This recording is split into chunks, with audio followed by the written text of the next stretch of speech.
ላለፉት 3 ቀናት በባሌ ምድር በርካታ አስደናቂ አስደማሚ የተፈጥሮ ጸጋዎች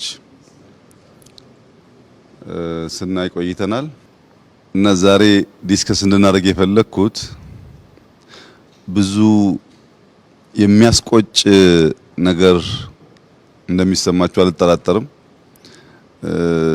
ግማሹ ለሊት በጣም በብዙ ሲያሳስበኝ ነው ያደርኩት። አልተኛውም። ለምን ለማኝ ሆን የሚለው ጥያቄ መመለስ አልቻልኩም። ባሌ ያየነው ሀብት ተፈጥሮ ስለኛ ትተን ስለአሁኑ ትተን እንዴት ነው ትውልድ ነቅቶ ከመባላት ወጥቶ አገሩን ሰርቶ ከልመና የሚወጣ ሀገር ምን ፈጥሮ ለሚለው ሪፍሌክት እንድናደርግ ነው። ለፖለቲካ ለምናምን ሳይሆን በደንብ ከውስጣችን ኢትዮጵያውያን ነቅተው ሀገራቸውን ሰርተው ሌላ መርዳት ሲገባን እኛ ያለንበት ሁኔታና የተሰጠን ነገር አብሮ አይሄድም። 2-3 ሰው ጠይቄ ያለው ያው እንደምታውቁት ሁሉንም ዓለም የማየት እድል አግኝቻለሁ። በሁሉም ዓለም ሻል ያሉ የሚባሉ ነገሮች ለማየት እድል አግኝቻለሁ። እኔ አጋንኛው እንዳይሆን እየጠየቀ ያሉኝ ሰዎችም መሰል ሐሳብ ነው ያላቸው። እስካሁን በህይወት ዘመኔ እንደ ባሌ ያለ ምድር ሁሉም ነገር በአንድ ስፍራ ያለው አይቼ አላቅም። ኢትዮጵያም ውስጥ አፍሪካም ውስጥ የትም ዓለም ይሄ ተሰጥቶን ግን ልጆቻችን ጫማ የላቸውም። ቤቶቻችን አይታችሁ ከሆነ በጣም ያሳዝናሉ። ለምን የሚለው ጥያቄ መልስ አላገኘሁለትምና ዲስከስ አድርገን ምናልባት ትውልድ ነቅቶ ተምሮ እኛ ያበላሸውን ነው ያላስተካከልነው ነገር አርቆ አርሞ ለነገይቱ ኢትዮጵያ ተስፋ እንዲሆነው የዛሬ ውይይታችን ኢንፎርማል ሆኖ ከዛ ኢንፎርማል ሐሳብ ውስጥ የሆነች ቁም ነገር በአንዳንድ ጀግና ሰው ጭንቅላት ውስጥ መልእክት ዘር ሆና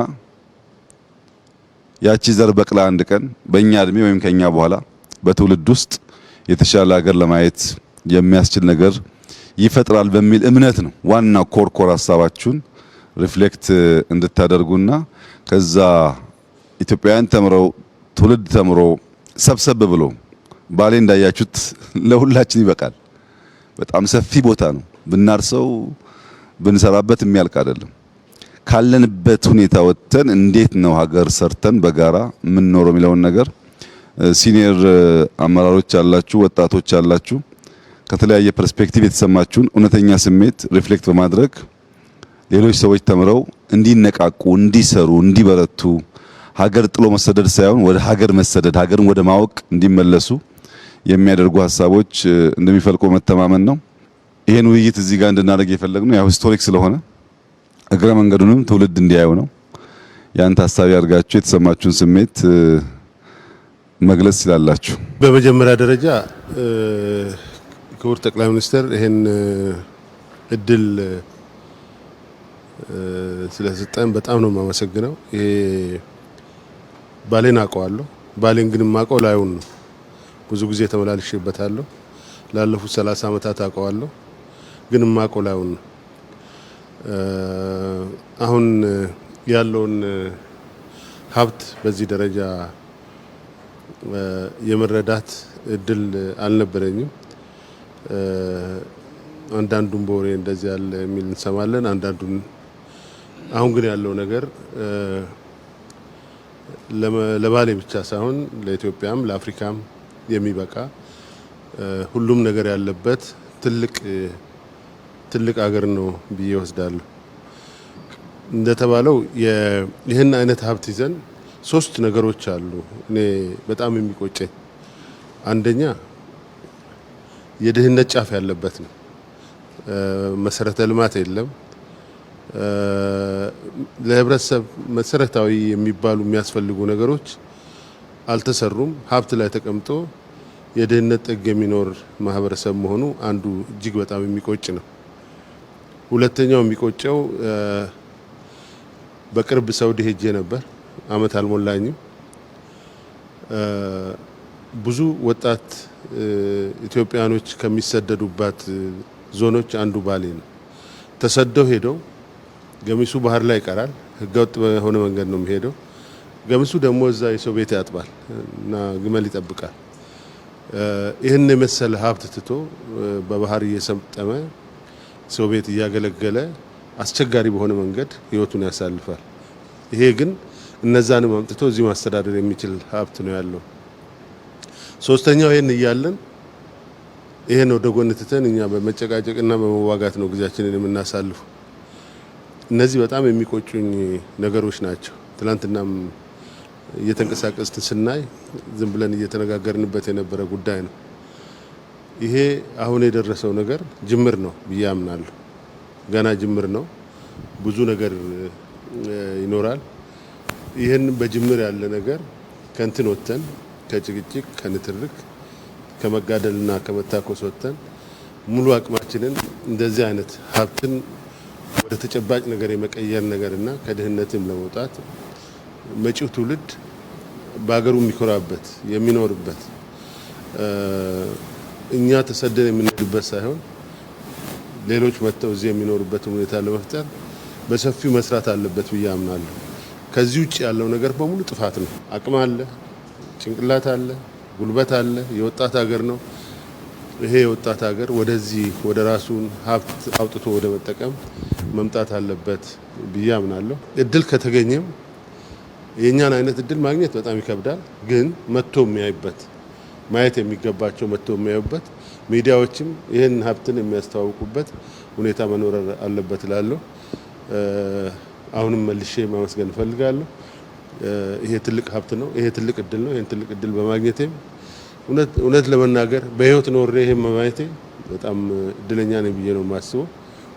በጣም ደስ ብሎኛል። ትውልድም ይሄን ይዞ መሄድ አለበት ብዬ አምናለሁ። አመሰግናለሁኝ ክቡር ጠቅላይ ሚኒስትር። 3 ቀን ቆይታችን እዚህ መጀመሪያ ማንሳት የምፈልገው ይሄ ቲም የተደራጀበት ሁኔታ በራሱ ከዚህ በፊት ከነበረ ሁኔታ ለየት ያለ ነው። ነባር አመራሮች ከተለያየ ቦታ የመጣን በፊት አብረን የነበርን አሁን ደግሞ አዲሱ አመራር ያለበት ኮምቢኔሽኑ ጠለቅ ያለ መልእክት ሊሰጥ የሚችል የምናየውንም ነገር ሞር በፊት ከነበረ ሁኔታ ጋር ለማነጻጸር ትልቅ አጋጣሚ የፈጠረ ስለሆነ የቡድኑ ኮምቢኔሽን በጣም ማድነቅ እፈልጋለሁኝ። ከዛ በኋላ እንግዲህ ብዙ ስራዎች ብዙ ቦታ ላይ እንደተጀመሩ አውቃለሁኝ። ስለ ባሌ እያወራን ስለሆነ ቅድም አባዱላ እንዳለው ባሌ እንግዲህ በተደጋጋሚ በብዙ ሁኔታ መጥቻለሁኝ። እኔም ባሌን በዚህ መልኩ አይቻት አላቅም። ባሌን በዚህ መልኩ አይቻት አላቅም ስል ዛሬ የነበረው ትላንት የነበሩ ነገሮች ዛሬ ስለተቀየሩ አይደለም። ትላንት የነበረው መልክዓ ምድር ዛሬም አለ። ትላንት የነበረው የአየር ሁኔታ የአየር ጸባይ ዛሬም አለ። እነዚህ ታሪካዊ ሀብቶቻችን ትላንትም ነበሩ። ዛሬ ያየነው ባሌን ገልጸን ነው ያየነው። የተጀመሩ ስራዎች 3 ቀን ፈይቶብን ያየናቸው የተጀመሩ የልማት ስራዎች ባሌን ውስጥ የነበራትን እምቅ በተወሰነ ሁኔታ ገልጦ ለማየት እድል አግኝቻለሁ። ይሄ ዋናው ነገር ነው። ቅድም እርሶ ካነሱት ከድህነት ጋር ተያይዞም ያለንን ሀብትና ያለንን ፖቴንሻል አቅም ገልጦ የማየት አቅም ነው የነበረን ችግር። ዋናው ይሄ የሊደርሺፕ ችግር ነው፣ የሊደርሺፕ ሁኔታ ነው ብዬ ነው የምወስደው።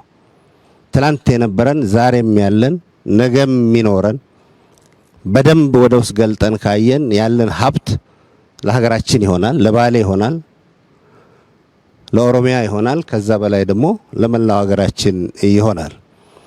ስለዚህ ዋናው ነገር ያለንን ነገር በቅጡ መገንዘብና መገንዘብ ብቻ ሳይሆን በዛ ላይ ተመስርቶ ወደ ስራ ወደ ውጤት ህዝቡ ተጠቃሚ እንዲሆን የማድረግ ቅድም ስለ ወጣቶች ተነስቷል። ወጣቶች ተጠቃሚ እንዲሆኑ የማድረግ እንደሰማሁት ይሄ አካባቢ ራሱ በሴፍትኔት ከዚህ በፊት የሚኖር አካባቢ ነው።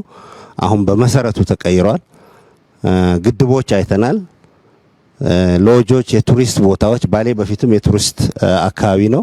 ግን ይሄ ሲጨመር ሊመጣ የሚችለውን ነገር በቀላሉ መገንዘብ ይቻላል።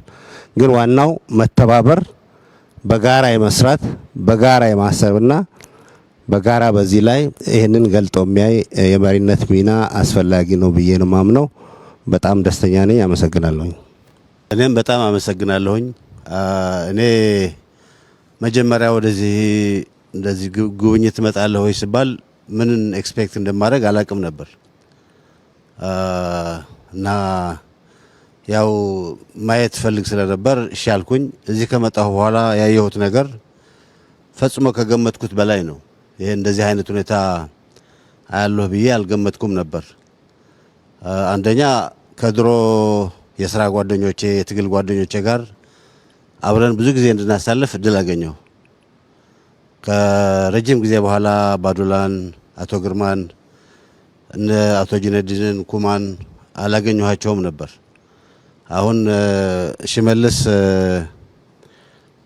አብሮን እያለ ብዙ ነገር እንድናወራ ብዙ ነገር እንድናገር እድል ከፍቶልናል። በጣም ነው ደስ ያለኝ። ከዛ በላይ ግን ባሌ እኔም በወሬ አውቀዋለሁ ማለት እንደነ አባዱላ እንደነ ወርቅነህ አልተመላለስኩም። መከላከያ ያለሁ የተወሰኑ ቦታዎች ይመጣ ነበር። የዚህን ያክል ስፋት፣ የዚህን ያክል የመሬት ልማት፣ የዚህን ያክል የውሃ ብዛት፣ የዚህን ያክል ኢኮሎጂካል ዲፈረንስ ያለው አካባቢ ማንኛውንም ነገር ለመስራት የሚያስችል የተመቸ ሁኔታ ያለ መሆኑን አላቅም ነበር። የሶፍ ዑመር ዋሻ ሰማለሁ በወሬ 15-20 ኪሎ ሜትር ርቀት ያለው የዋሻ ውስጥ ሰፈር እንዳለ ግን አላቅም ነበር። የተወሰነ ዋሻ ነበር የሚመስለኝ። አሁን ደግሞ አደረጃጀቱና ስርዓቱ ለወደፊትም እየቀጠለ ይሄዳል። ግን በጣም በሚመች መንገድ እየተዘጋጀ ያለ መሆኑን ያየሁት። በ10 ሺዎች የሚቆጠር ሄክታር መሬት ለምቶ በባሌ ውስጥ ያሉት ከባሌ ተራራ የሚመነጩት ወንዞች ለማንኛውም ልማት እየተዘጋጁ መሆናቸውን ስታይ የሚያጭረው ተስፋ በጣም ትልቅ ነው። በጣም ትልቅ ነው። ትንሽ እንትን አይደለም። በመቶ ሺዎች የሚቆጠሩ ሄክታሮች ናቸው እየለሙ ያሉት እና ይሄ ለኔ በጣም ትልቅ ተስፋ ነው የሚሰጠኝ። ይሄ ከመሬት በላይ ያለው ሀብት ነው። ይሄ ከመሬት በታች ያለው ሀብት ገና አልታየም እና ሰላማችንን ጠብቀን እየተቻቻልን የፖለቲካ ስርዓታችንንም አስተካክለን ችግር በሚፈታ መንገድ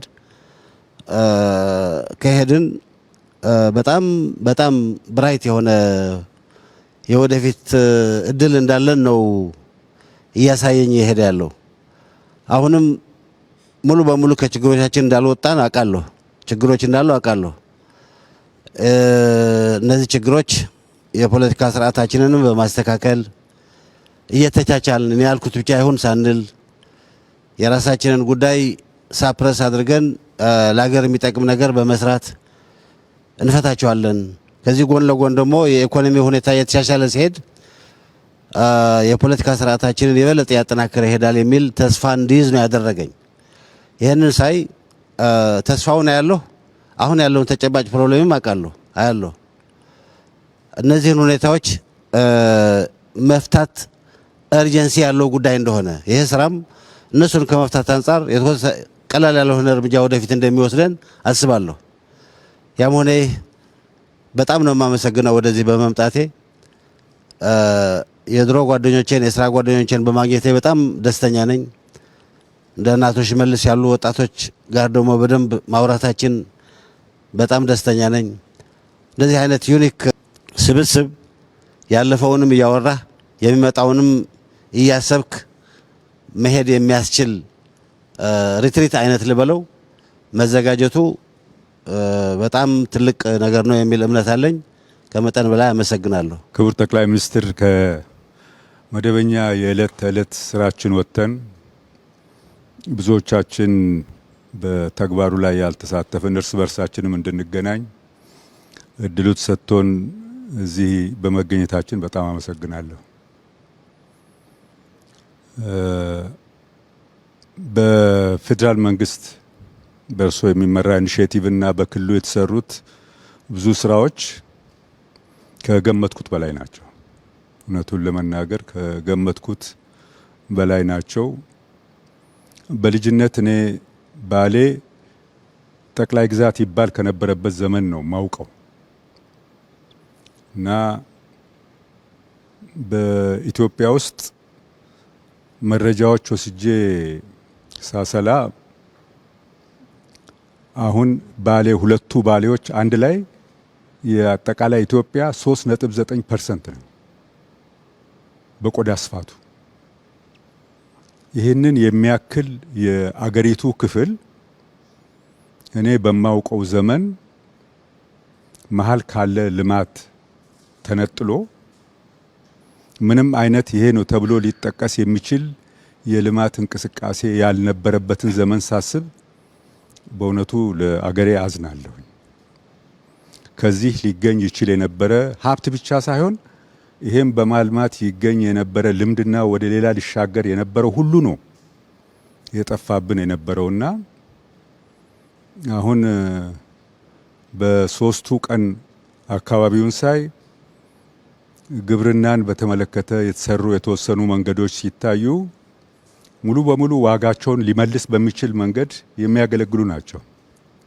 ከፕሬዝዳንት ሽመልስ ጠይቄ ነበርና ምን ያህል መሬት ለመሆኑ እዚህ በሰብል ለማልማት ታርሷል ብዬ ስል በሁለቱ ባሌዎች ወደ 1 ሚሊዮን ሄክታር መሬት ታርሷል ሲባል ይህንን በ20 በመቶ ብቻ አማካይ ምርታማነት 20 ሚሊዮን ኩንታል በላይ ሊወጣበትና ለመላው አገሪቱ ሊሰርፍ የሚችል ነገር ያለበት ኤሪያ ነው የተዘነጋ የነበረው ማለት ነው። በተፈጥሮ ሀብትና በዚህ አይነት ደግሞ ለታሪክ የሚሆኑ ነገሮች ሲታዩ እኔ እዚህ አሁን ውስጡ ያለነውን ዋሻ አይነት ለታሪክ እይታ የሚሆን ሌላ ተቀራራቢ ነገርና አገር አለ ፈልጉና እዩ ቢባል የሚገኝ አይመስለኝም። ይህን የሚሰማ ሰው ወደፊትም መጥቶ የሚያይ ሊያመዛዝን የሚችለው ነውና ይህም ራሱ ተደብቆ የኖረ መሆኑ ሲታይ በጣም በብዙ የሚቆጭ ነው። ይሄ ብቻ ሳይሆን ደኑም የመሬት አቀማመጡም ሌሎች የዱር እንስሳትን ብንመለከት በዚህ ሁለቱ ዞኖች ከ360 ሺህ ሄክታር መሬት በላይ ለዱር አራዊት መመደብ መቻል ከፍተኛ ደግነት ነው። ለአገር ከፍተኛ ደግነት ነው። ለአካባቢው ብቻ ሳይሆን ለቀረው ዓለምና ሕዝብ የሚሆን ነገር ያለበት ቦታ ስለሆነ የተሰራውን የተወሰነ ነገር ሳይ ይሄ ዞንና ይሄ አካባቢ የተደረገለት ነገር ምን ያህል ነው ካለው አለኝታና መጠን ጋር ብዬ ሳስብ ገና ብዙ የሚቀር ነው። ያየነው የመሬት ከፍታ፣ ደን፣ የተለያዩ ለታሪክ የሚሆኑ አካባቢዎች ሲታይ ገና ነው። ግን ይህንን ለማየት የሚችል እይታ እና ለመፈጸም የሚችል አቅም መፈጠሩን ሳይ ግን በእጅጉ ኮራለሁ። እኔ በጣም ደስ ብሎኛል። እድሉም በመገኘቱ ቅድም ጀነራል ጻድቃን እንዳለው እኛ ከዚህ ቀደም አብረን ልንውል የማንችል ሰዎች የተሰባሰብንበት በአንድ ቦታ ለ3 ቀን ያህል ሀሳብ የተቀያየርንበት መሆኑን በጣም አስደስቶኛል። በድጋሚ አመሰግናለሁ። ክቡር ጠቅላይ ሚኒስትር፣ እዚህ በመምጣታችን ሁለት ነገር ነው የተሰማኝ። በአንድ በኩል በስም ስናቅ የነበረው በስም አውቃለሁ ከብዙ ጊዜ ጀምሮ የሶፍ ዑመር ዋሻ ተገልጾ ግን ያለው ፖቴንሻል ማየቱ በአንድ በኩል ደስታ፣ ተስፋን ይፈጥራል። በሌላ በኩል ደግሞ ቁጭትን ነው የሚፈጥረው። ያለው ለልማት ያለው ፖቴንሻል የውሃ፣ የአፈር፣ የዚህ የታሪካዊ አካባቢዎችን ከጠበቅኩት በላይ ባለው ሁኔታ እየተሰሩ ያሉ ቦታውን ወደ ፖቴንሻሉ ወደ ተግባራዊ ለመቀየር እየተደረገው ያለው የፕሮጀክት አፈጻጸም እጅግ በጣም ነው ያስገረመኝና ተስፋ ፖቴንሻሉን ማየት ኢኳሊ ደግሞ ሪሊ በጣም ነው የሚቆጨው። እንዴት እህል ስንነ የለምን መኖራችን በጣም ነው የሚቆጨኝ። በአጋጣሚ በክልሉም ለተወሰነ ጊዜ ሰርቻለሁ ኃላፊነት ላይ ሆኜ የአገሪቱንም ሁኔታ አውቃለሁ። ባለፉት የተወሰኑ ዓመታት ደግሞ ወጣ ብዬ የሌሎችንም አገሮች የልማት ሁኔታ እከታተላለሁ። በእውነቱ የኢትዮጵያን ያህል ተስፋ ያለው በሶስት ጉዳዮች አንዱ ውሃ አለ፣ አፈሩ አለ፣ ለእርሻ የሚሆን ወጣት አለን። የጎደሉን ነገሮች ሁለት ናቸው። ተደጋግመው እርሶም ሲያነሱት እንደነበረው አንዱ የፖለቲካ ሁኔታችንን የሚስተካከልበት ልዩነት ሊኖር ይችላል። ከድህነት ልንወጣ የምንችልበትም የሚኒመም ጉዳይ ላይ ለመስማማት የማያስችል ምክንያት ራሽናሉ ለማግኘት ያስቸግራል። ስለዚህ እነዚህ ነገሮች ከተስተካከሉ እና መጨረሻ ላይ ደግሞ ትናንትና የወልመን የውሃ ፕሮጀክት ሲያስመርቁ የተናገሩት አንድ ብዙ ጊዜ እርስዎ የሚናገሩት ፕሮጀክቶች የሚሰሩት ለሚቀጥሉ 10-20 ዓመት አይደለም። ነገር ግን ለራሴ እንደምኖርበት ለራሴ ተብሎ መስራት መቻሉን የፕሮጀክቶቻችንን እድሜ እንዲራዘሙ የማድረግ ጥራታቸው እንዲጠናከሩ ለማድረግ ያስተላለፉት መልእክት በጣም ደስ ብሎኛል እና በዚህ አጋጣሚ እዚህ የተገኙትን ወጣቶች እንደኛ ለጡረታ ወጥተን ላለኑም ሰዎች አንድ ላይ ማገናኘት መቻሎ በድጋሚ በጣም አመሰግናለሁ። ቴንኪዩ። ክቡር ጠቅላይ ሚኒስትር በጣም አመሰግናለሁ። እኔም ይህን እድል በማግኘቴ ትልቁ እድል የተለያዩ ሰዎች በተለያየ ጄኔሬሽን ያለን ሰዎች አንድ ላይ መምጣት እና ከርሶም ጋራ በግንባር ተያይተን የመነጋገር ነገር ነው። ትልቅ እድል ነው ይሄ። ስለ ባሌ ብዙ ብለውታል። እንደርሶ ያ ተራራ ላይ ወጥቶ መላ ቪውን አይቶ አንደርስታንድ የማድረግ እጥረት ቢኖርም ይሄንን አካባቢ በጣም አውቀዋለሁ። ይሄ የሙዳ አካባቢ ነው። ከድሬ ሼከና ሁሴን ጋራ የሚገናኝ ነው። ታሪኩንም አውቀዋለሁ። የዚህ ዋሻ ጂኦሎጂካል አፈጣጠርም ጭምር በጥናትም አውቀዋለሁ። እዚህ ሶፍ ዑመር መንደር የምትባል ነበረች ገበያ በሳምንት የምትቀመጥ። ለዛ አካባቢ ውሃ ለማጥናት በ1978 ጁኒየር ጂኦሎጂስት ሆኜ የመጣሁበት ጊዜ አስታውሳለሁ።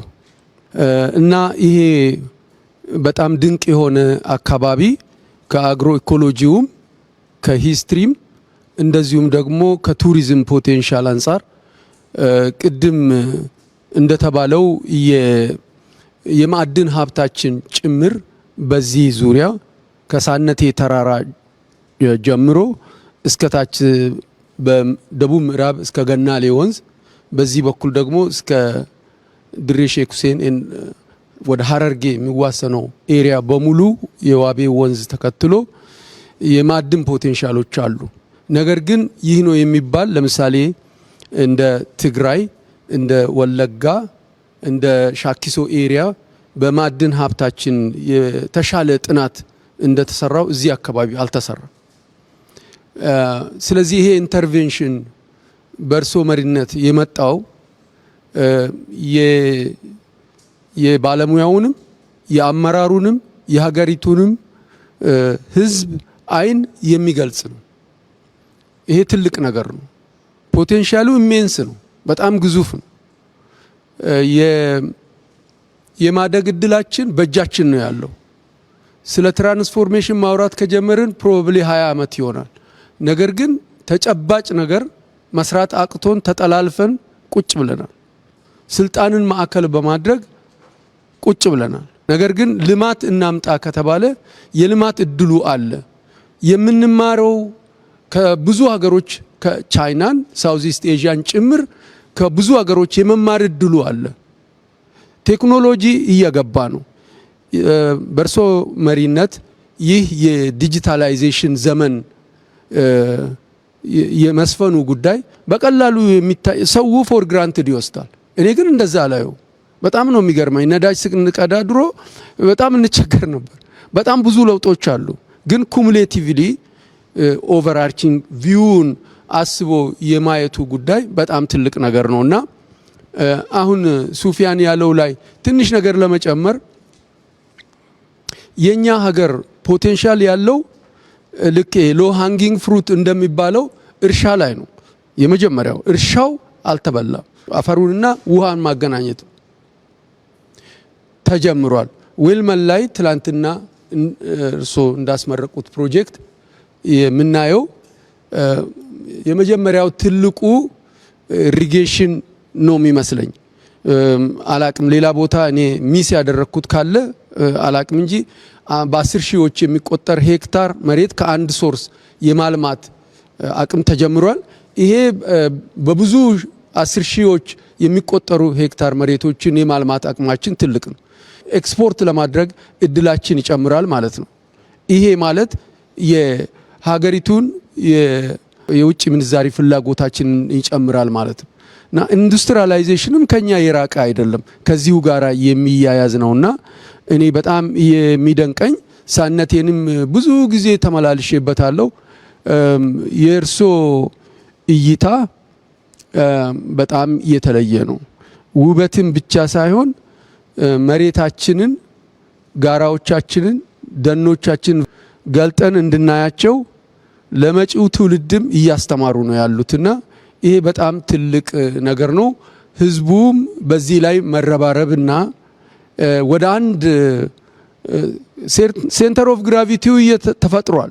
በዚህ ሴንተር ኦፍ ግራቪቲ አንጻር ከዚህ ዙሪያ ተሰልፈን ልማትን ማምጣት እንችላለን። ድህነትን ማስወገድ ይቻላል። ከዳሎል በረሃ አንስቶ እስከ ሳነቴ አናት ላይ ማዕድን ነው፣ እርሻ ነው፣ ልማት ነው፣ ቱሪዝም ነው፣ ኢንፍራስትራክቸር ነው። ሁሉ ነገር አለን። ይሄ ነገር ተጀምሯል ነው።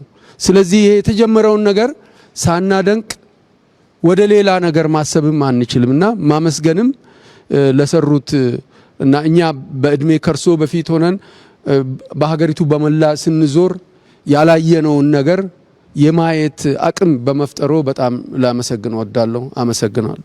እሺ፣ አመሰግናለሁ ክቡር ጠቅላይ ሚኒስትር። እኔም ከባሌ አንዱ የገባኝ ምን ያክል በተቃርኖ የተሞላን መሆናችንን የሚያሳይ ነገር አለው። የባሌም ብቻውን ወስዶ ኢትዮጵያን በሙሉ መቀለብ ከኢትዮጵያ ደግሞ የሚትረፈረፍ ሀብትን ለሌሎች ጉዳዮች ማዋል የሚቻልበት አቅም እንዳለ አየን። በሌላ በኩል ደግሞ እዚሁ ትላንትና በመረቅነው ፕሮጀክት የዚህ አይነት ጸጋ የተረፈረፈ ጸጋ ላይ የተቀመጠ ሀገር እና አካባቢ አንዱ ገጽታው ሴፍትኔት ለዘመናት ያገኝ የነበረ መሆኑን አየን። ነካ ነካ አድርጎ በአጠገቡ ውሃ በማድረስ ወደ ብልጽግና መሄድ ይችል የነበረ ማህበረሰብ በእርዳታ እህል ለዘመናት እንዲኖር ማድረጋችንን አየን። ከዚህ ወስደን ኢትዮጵያ ውስጥ የምንዋደቀው ለምን ነበረ? የምንዋደቅበት ስፍራ የት ነበረ? ለስልጣን የሞትንበት የታገልንበት አሁንም ግማሹ ጫካ የሚገባበት ምክንያት ምን ልንሰራበት ነበር ታዲያ የሚያስብል ነገር ያስነሳል። የባሌ ምን ከመጣሁበት አካባቢ ጋር የሚገናኝ ከእምነትም ጋር የሚያዝ ትስስር ስላለው ከአናጂና ጋር ተያይዞ ስለ ባሌ አውቃለሁ። አሁንም ያለሁበት አካባቢ ጋር ያሉ ከዱቄት ከምናም ጋር የሚያያዙ ስንዴ ከዚህ ወደዛ እንደሚሄድ አውቃለሁ። ስንዴ ያመርታል። ከዛ የተረፈው የባሌ ተራሮች የሚባል በቀይ ቀበሮ ነው የምናውቀው። ከዚህ ያለፈ ግን ይሄ አካባቢ በእንደዚህ አይነት ጸጋ የተትረፈረፈ መሆኑን አናቅም። አሁን ባለፈው ከኢትዮጵያ ደቡባዊ ምዕራብ አካባቢ ያለውን ጸጋ በመግለጥ ምን እንዳለን ለማየት ሞክረናል። ባለፉት ሰሞን ደግሞ ምስራቁ አካባቢ ላይ ያለውን ከፈት አድርጎ ለማየት ተሞክሯል። አሁን የዚህ የባሌን እያየን ያለ ነው። ይሄን ወስደን የእጥረት ያባላል፣ ያጋጫል፣ ያነጫንጫል። ኢትዮጵያ ውስጥ ግን ጸጋ መትረፍረፍ ነው። ለሁሉም ለኛ በቅቶ ለሌሎች የሚተርፍ ጸጋ ኖሮን የምንጋጭበት ምክንያት እሱ ላይ ተኝተንም ሌላ የምናማትርበት ምክንያት ምን ጋርዶን ነው የሚያስብል ነገር ያሳያል። የተፈጥሮ ነብት አይተናል። በትላንትና ወዲያም ስንነዳ የዱር እንስሳት አጠገባቸው እየነዳን ስንሄድ ከማህበረሰቡ ጋር ተላምደው ተዋደው የሚኖሩበት ሁኔታ አይተናል። ተፈጥሮን አርቆ ከተፈጥሮ ታርቆ መኖር የሚቻልበት ባህል እንዳለ አይተናል። በአንድ ወቅት ደቡብ ያለው አንድ አውሮፓ ሀገር ላይ ሄደን 1 ሰዓት ከ20 ያክል ደቂቃ ነተን አንዲት ትልቅ ዛፍ ናት የምትባል እድሜዋ ተነግሮን የስንት መቶ እንደሆነች እሷ ስር ምሳ ተበልቶ ፎቶግራፍ ተነስተን 1-2 ሰዎች ዛፏን እንዲያቅፉ ተደርጎ እንዴት ትልቅ እንደሆነች ለማየት ሞክረናል። ባለፉት 3 ቀናት ባየነው በዚህ በባሌ ግን እንደዛ አይነት ዛፎች ያንዳቸው ቅርንጫፍ ሌላውን ጠላልፎ በውስጡ ማለፍ የማይቻልበት ማህበረሰብ ፈጥረው እናያለን። ለሌላው አንድ የሚያያት ነገር ብርቅ ነገር እሷን አዋዶ ወዶ አድንቆ መሸጥ የሚቻልበት ነገር እያለ እኛ ራሳችንን ለማወቅም ለመፈለግ ያወቅነውን ማድነቅም ለመፈለግ እሱን ለማልማትም ያልፈለግንበት ምክንያት የትኛውን ኢትዮጵያ ነበር ታዲያ የወደድናት የሚያስብል ጥያቄ ያስነሳል። ይሄን ካየን የድህነታችን በውሳኔያችንና በፈቃዳችን ላያችን ላይ የጫነው እንደነበር የሚያሳይ ነገር አለው። በዚህ ብቻ አይደለም። የባሌ አሁን ያየነው በበርካታ የሀገራችን አካባቢዎች ላይ ኢትዮጵያን ገልበጥ አድርጎ ማየት አዲስ አበባ ራሱን ጨምሮ የገጠር አኗኗራችን ጨምሮ የምናይበት መንገድ ከተለመደ ወጣ ባለ መንገድ ማየት የሚቻል አዲስ እይታ ያለው መሪ መኖር ያመጣው ለውጥ መሆኑን እናያለን። ይህን ደግሞ የዛሬ 50 የዛሬ 100 ዓመት ጀምረ ነው ቢሆን ኖሮ አሁን በአጭር ጊዜ ውስጥ እርዳታ እንጀምር ተብሎ ፕራይም ሚኒስትሩ ኢንትሮዱስ ከሚያደርጉት ተስፋ ጋር ተያይዞ ድሮኑ እርዳታ መስጠት ምንችል ሀገር መሆን እንችል ነበር። ከዚህ ሀገር ሰው የሚወጣበት ሳይሆን ዓለም ያውም ከተሰጠን የአየር ሁኔታ የአየር ጸባይ ሁኔታ ጋር ተያይዞ ዓለም ኢትዮጵያ ውስጥ እየጎረፈ መኖር የሚችልበትን ሀገር ማድረግ እንችል ነበር። ከዚህ ጋር ተያይዞ አሁን የተፈጠረው አዲስ ለውጥ አዲስ እይታ የት ነበርንም ያስብላል፣ የት መድረስ እንደምንችልም ግን ያመላክታል። በዚህ ረገድ በተለየ መንገድ ሀገራችን እንድናቅ የጀመርንበት ሁኔታ ተስፋ ሰጪ መሆኑ ለዚህም የፕራይም ሚኒስትሩ የወሰዱት እይታም አቅምም አተያይም በጣም ጉልህ መሆኑ እድለኛ ነው ያደርገናል። አሁን እኛ የተጀመሩ ስራዎችን ጨርሰን አናቅም፣ ግን የተጀመሩት ስራዎች ታይተው ተረግጠው ታቅደው በጠቅላይ ሚኒስትሩ እየተበራሩልን ሄደን ያየነው እነሱንም ለማየት ግን ሄደን ትንሽ ስራ ፖይዞን ደክሞናል። ከመጀመሪያው አስቦ አይቶ አቅዶ ሰው አስተባብሮ እያንዳንዱን ፕሮጀክት ደግሞ እዚህ ብቻ አይደለም በምስራቅም በምዕራብም በደቡብ ምዕራብም በደቡብ ምስራቅም ያለውን ደግሞ በዚህ መንገድ ካየነው የምንወጣበት ከፍታ ትልቅ እንደሆነ ያሳያል። የነበርንበት ዘመን ግን በውሳኔያችን ድህነት ውስጥ እንድኖር በውሳኔያችን ተርፎን እያለ ግን የተነጫነችን እንድኖር የሆንበት ምክንያት የባከነ ጊዜ ነው ብለን መቆጨትና ለቀሪው ግን ቢያንስ አሁን በቀረችን ጊዜ ያለችንን አቅም ሁሉም ሰው የሚሰራውን ላለማደናቀፍ ቢያንስ ለማገዝ ማገዝ ካልተቻለም ላለማደናቀፍ መወሰን ከቻለን የባለፈውን ጊዜ ማካካስ የሚቻልበት እድል እንዳለን ማየት ይቻላል። የዚህ አካል በመሆኔም ትልቅ እድለኛ ነኝ። አመሰግናለሁ። በጣም አመሰግናለሁ። 3 ነገሮች ላይ ማተኮር ፈልጋለሁ። መጀመሪያ ምን እንደተሰማኝ የዚህ ክፍለ ሀገር ተወላጅ ነኝ። እዚህ ክፍለ ሀገር ተወላጅ እንደመሆኔ እዚህ እንደማደጌ አሁን ይሄን ሳይ ምን ተሰማኝ የሚለውን ነገር ማንሳት ፈልጋለሁ። ትላንት ያየነው ሀረና ብሉቅ አባቴ ታላቅ ወንድሜ ትግል ያረጉበት እኔ ከብት የጠበቅኩበት ቦታ ነው። የባሌ ደኖች የነጻነት ተዋጊዎችን ሽፋን በመስጠት ብዙ ዘፈኖች አሉ። እንደ አንድ ትግል አካል ነው የሚቆጠሩት እና ስናድግ ከዚህ ጋር ነው ያደግነው። አሁን ምን ተቀየረ ነው ወደዛ ነው የሚሄደው። ጠቅላይ ሚኒስትሩ ለጠየቁት ጥያቄ የሁሉ ሀብት ያለ ለምንድን ነው ያላደግነው የሚለው ከውጪ ስንገባ አግኝተውን በ2 ሳምንት መሰለኝ እንደገና ጠርተውን ቪዲዮ አሳዩንና አዲስ አበባን እንደዚህ አድርጌ መቀየር ፈልጋለሁ አሉ። ከዛ ሸራተን ሄደን ገመገምንኛ ከመሪዎቻችን ጋር። እኛ የምናውቀው ፖለቲካ ነው፣ ስለ ፖለቲካ ነው። ጠቅላይ ሚኒስትሩ ከኛ ጋር ፖለቲካ አላወሩም፣ ስለ እድገት አወሩ። እና እኛ የምናውቀው ስንት ዓመት ያደግንበት ሰልፍ ተርሚኔሽን ኢምፓየር የኦሮሞ ነጻነት ምናምን ነው ሁሉ ትተው ስለ እድገት አወሩና ከዛ ወዲህ ሳይ ይሄ አቋማቸው ኮንሲስተንት ነው። እንግዲህ ከኛ በምንድን ነው የሚለየው? ከዚህ በፊት ከነበሩት መሪዎች የሚለየው ምንድነው? የእይታ ጉዳይ ነው። ማይንድሴት እሳቸው ማይንድሴታቸው ዴቨሎፕመንታሊስት ነው። ሀብት በመፍጠር እኔ ባሌን ዛፉን እንደ ዛፍ እንደኛ ድጋፍ እንጂ እንደ ሀብትም አይቼው አላውቅም። ሶፍ ዑመርም 8ኛ ክፍል የጂኦግራፊ አስተማሪ አምጥቶ አሳይቶናል። ሀብት ይሆናል አይደለም አንድ የኢትዮጵያ አንዱ ወንደር የሚለው ነው እንጂ ሀብት ሆኖ የኢትዮጵያ እድገት አካል ይሆናል በሚል አላየንም። እና የተቀየረው ነገር እርሶ መጽሐፍ ቻፕተር 1 ላይ አለ።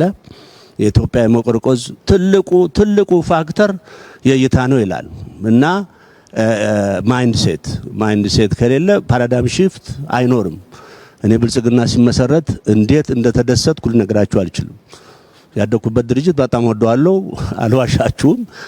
ግን አይ ዋንት ቱ ሺፍት ፓራዳይም ሺፍት ማድረግ ስለምፈልግ ከዘርፈ ብዙ የእድገት ፕሮግራም ነው የሚከተሉት። የእርሻ አለ፣ አርባን ትራንስፎርሜሽን አለ፣ የቱሪዝም አለ፣ የቴክኖሎጂ አለ። ይሄ እንግዲህ ትልቅ ፋክተር ነው።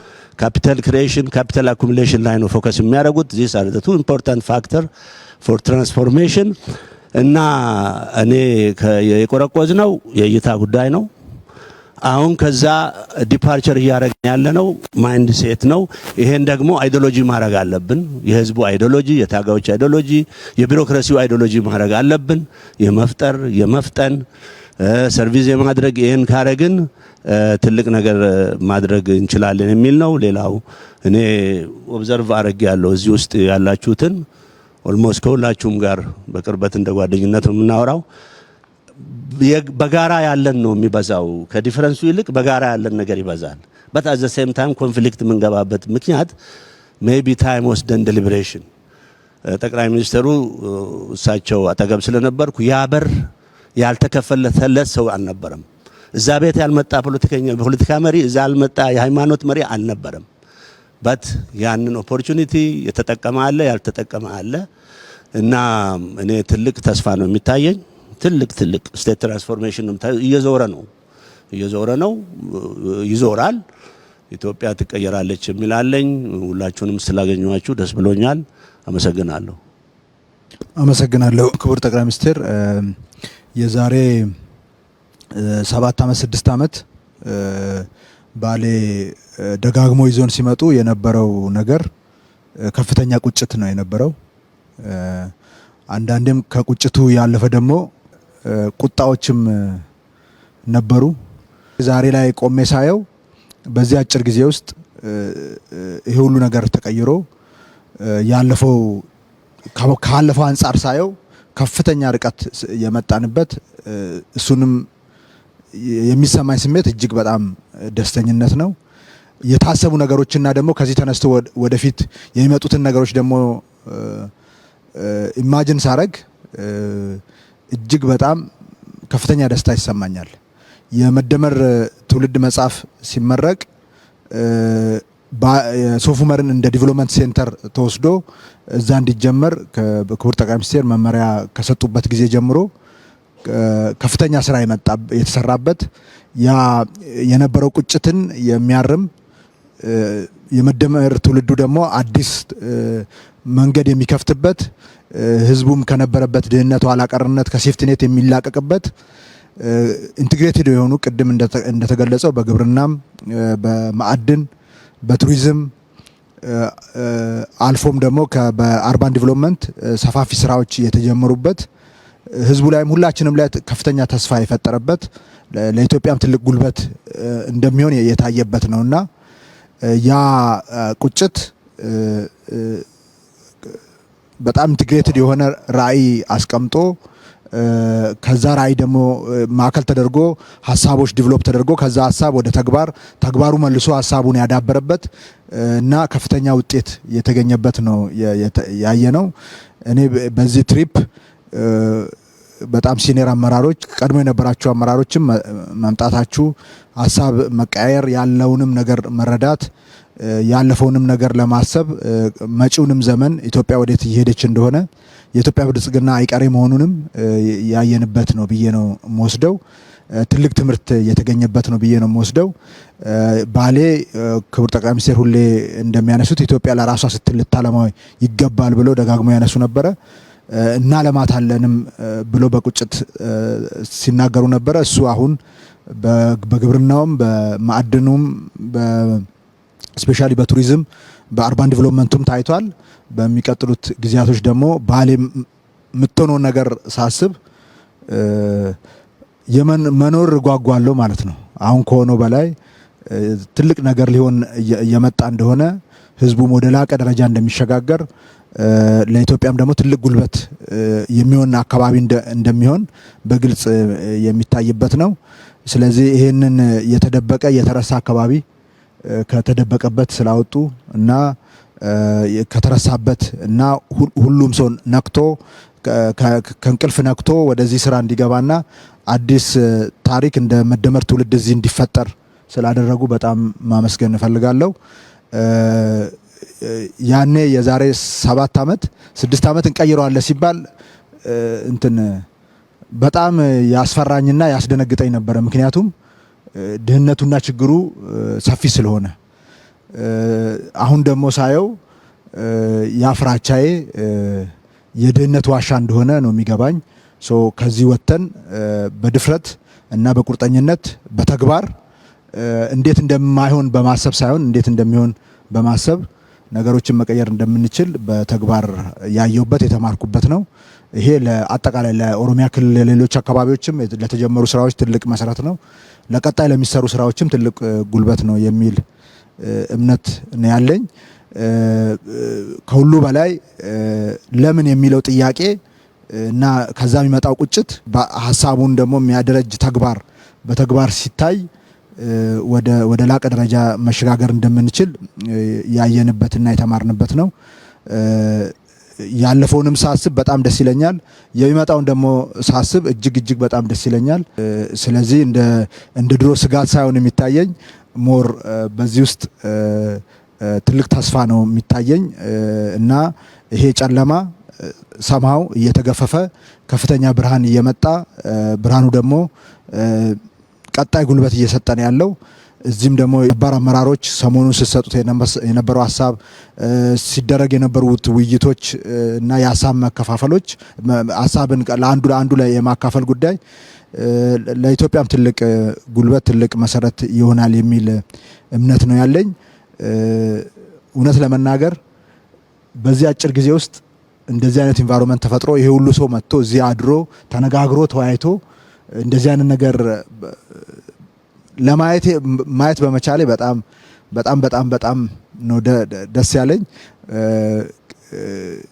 አይ ቲንክ የሰሞኑን የእናንተን ቆይታ እዚህ ያለው ህብረተሰብ እና የተሰራውን ስራ አርሶ አደሩ አርብቶ አደሩ በምን ደረጃ ፊል እንደሚያደርገው እዚህ ያለው ሰው ብዙ ያንን ሊካፈለው ይችላል የሚል እምነት የለኝም።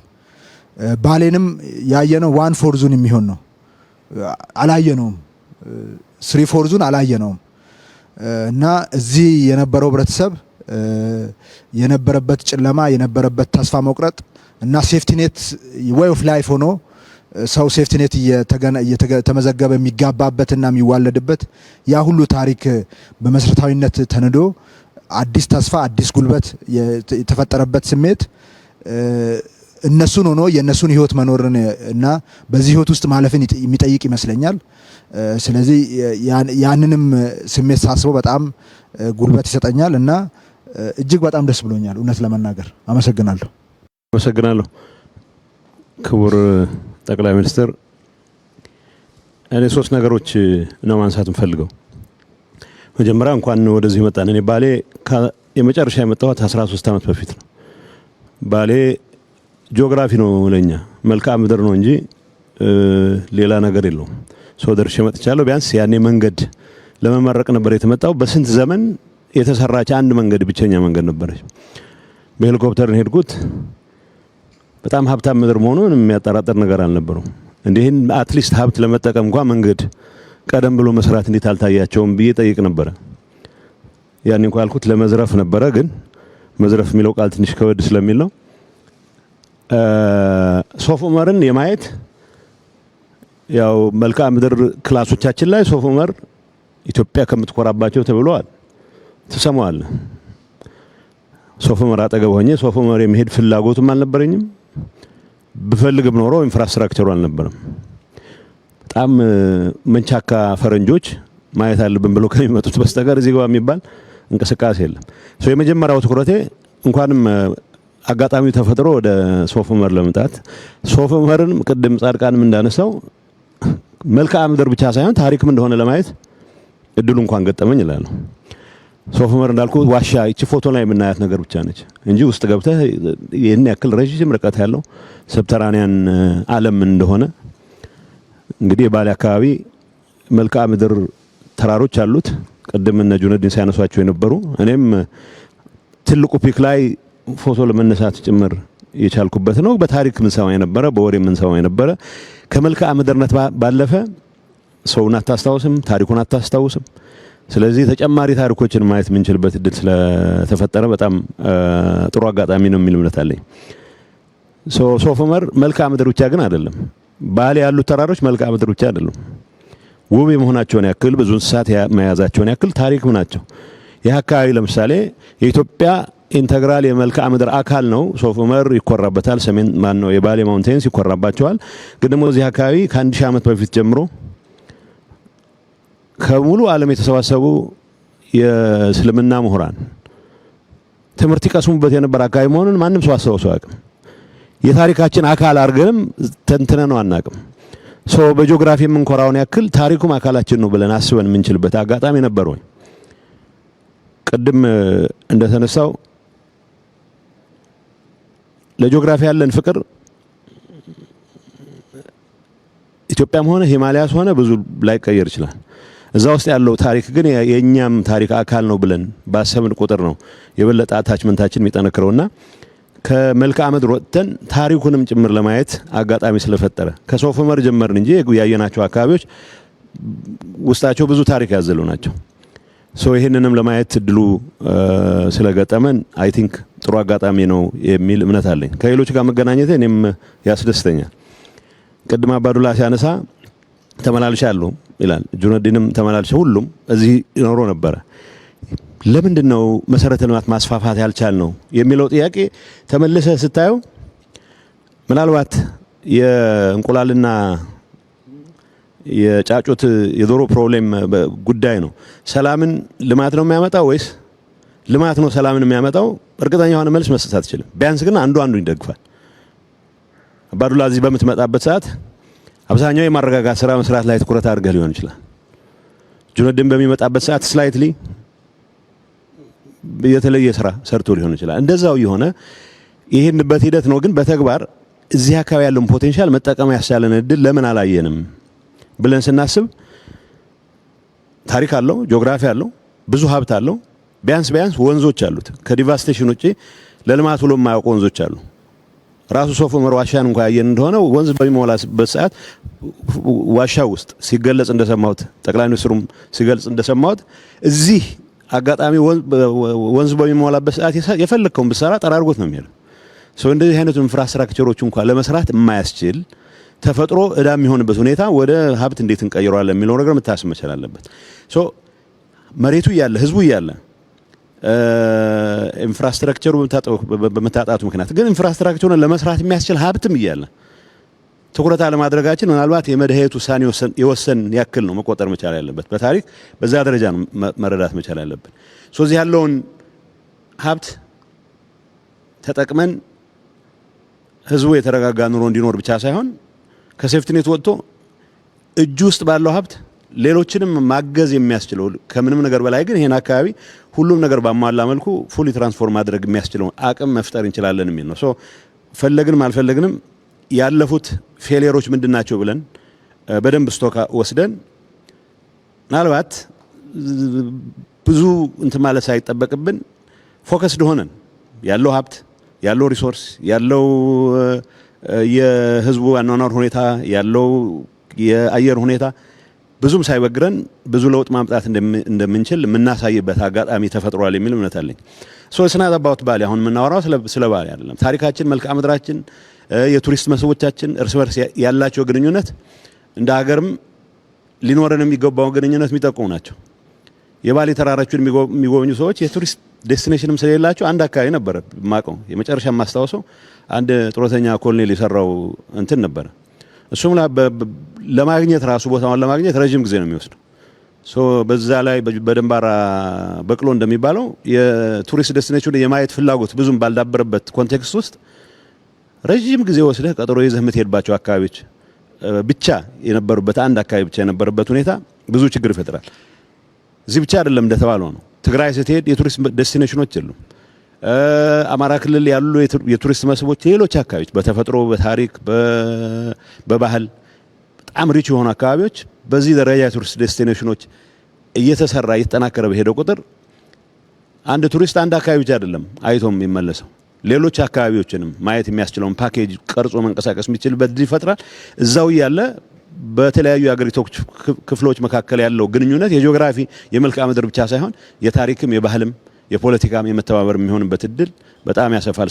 እንደ ሾኬዝ ማድረጊያ አይ ቲንክ ባሌ ውስጥ ለብዙ ዓመታት ጠቅላይ ግዛት ሆኖም ክፍለ ሀገር ሆኖም ዞን ሆኖም የታጡ እድሎች በአንድ ላይ ተሰባስበው መፈጠር የሚችሉበት የቱሪስት ዴስቲኔሽኖች የሚዳብሩበት ባሌ ሶፍ ዑመር ሌሎች አካባቢዎችም ከመልክዓ ምድር በላይ ታሪክ እንዳላቸውም ጭምር የምናይበት ከዛ አልፎ ግን በምግብ እህል ራስ መቻል ብቻ ሳይሆን ለየት ያለ ኢኮኖሚክ ትራንስፎርሜሽን ለማምጣት የሚያስችል አቅምም በተግባር የምናረጋግበት አጋጣሚ ስለሆነ ይህንን ማድረግ ለቻላችሁ ሁሉ ድሮ የጀመራችሁ አላችሁ፣ ያስቀጠሉት አሉ።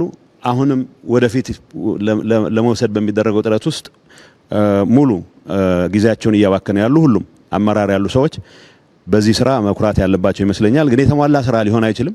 በሂደት እየተጠናከረ ሌሎችም የሚማሩበት እንዲሆን ከማድረግ አንጻር ግን እነኚህ ነገሮች ለዚህ አካባቢ ዩኒክ የሚሆኑ ነገሮች የመኖራቸውን ያክል ሌሎች አካባቢዎችም ሪፕሊኬት ሊደረጉ የሚችሉ ነገሮች እንዳሉ ታውቆ ልማቶቻችን የቱሪስት መስህቦቻችን ሰላማችንን የምናረጋግጥባቸው ሰላማችን በማረጋገጥችን ምክንያት ደግሞ ሌሎች ተጨማሪ አጋጣሚዎችን የምንገነባባቸው እንዲሆኑ ሁላችንም መስራት አለብን የሚል መልእክት ለማስተላለፍ ነው።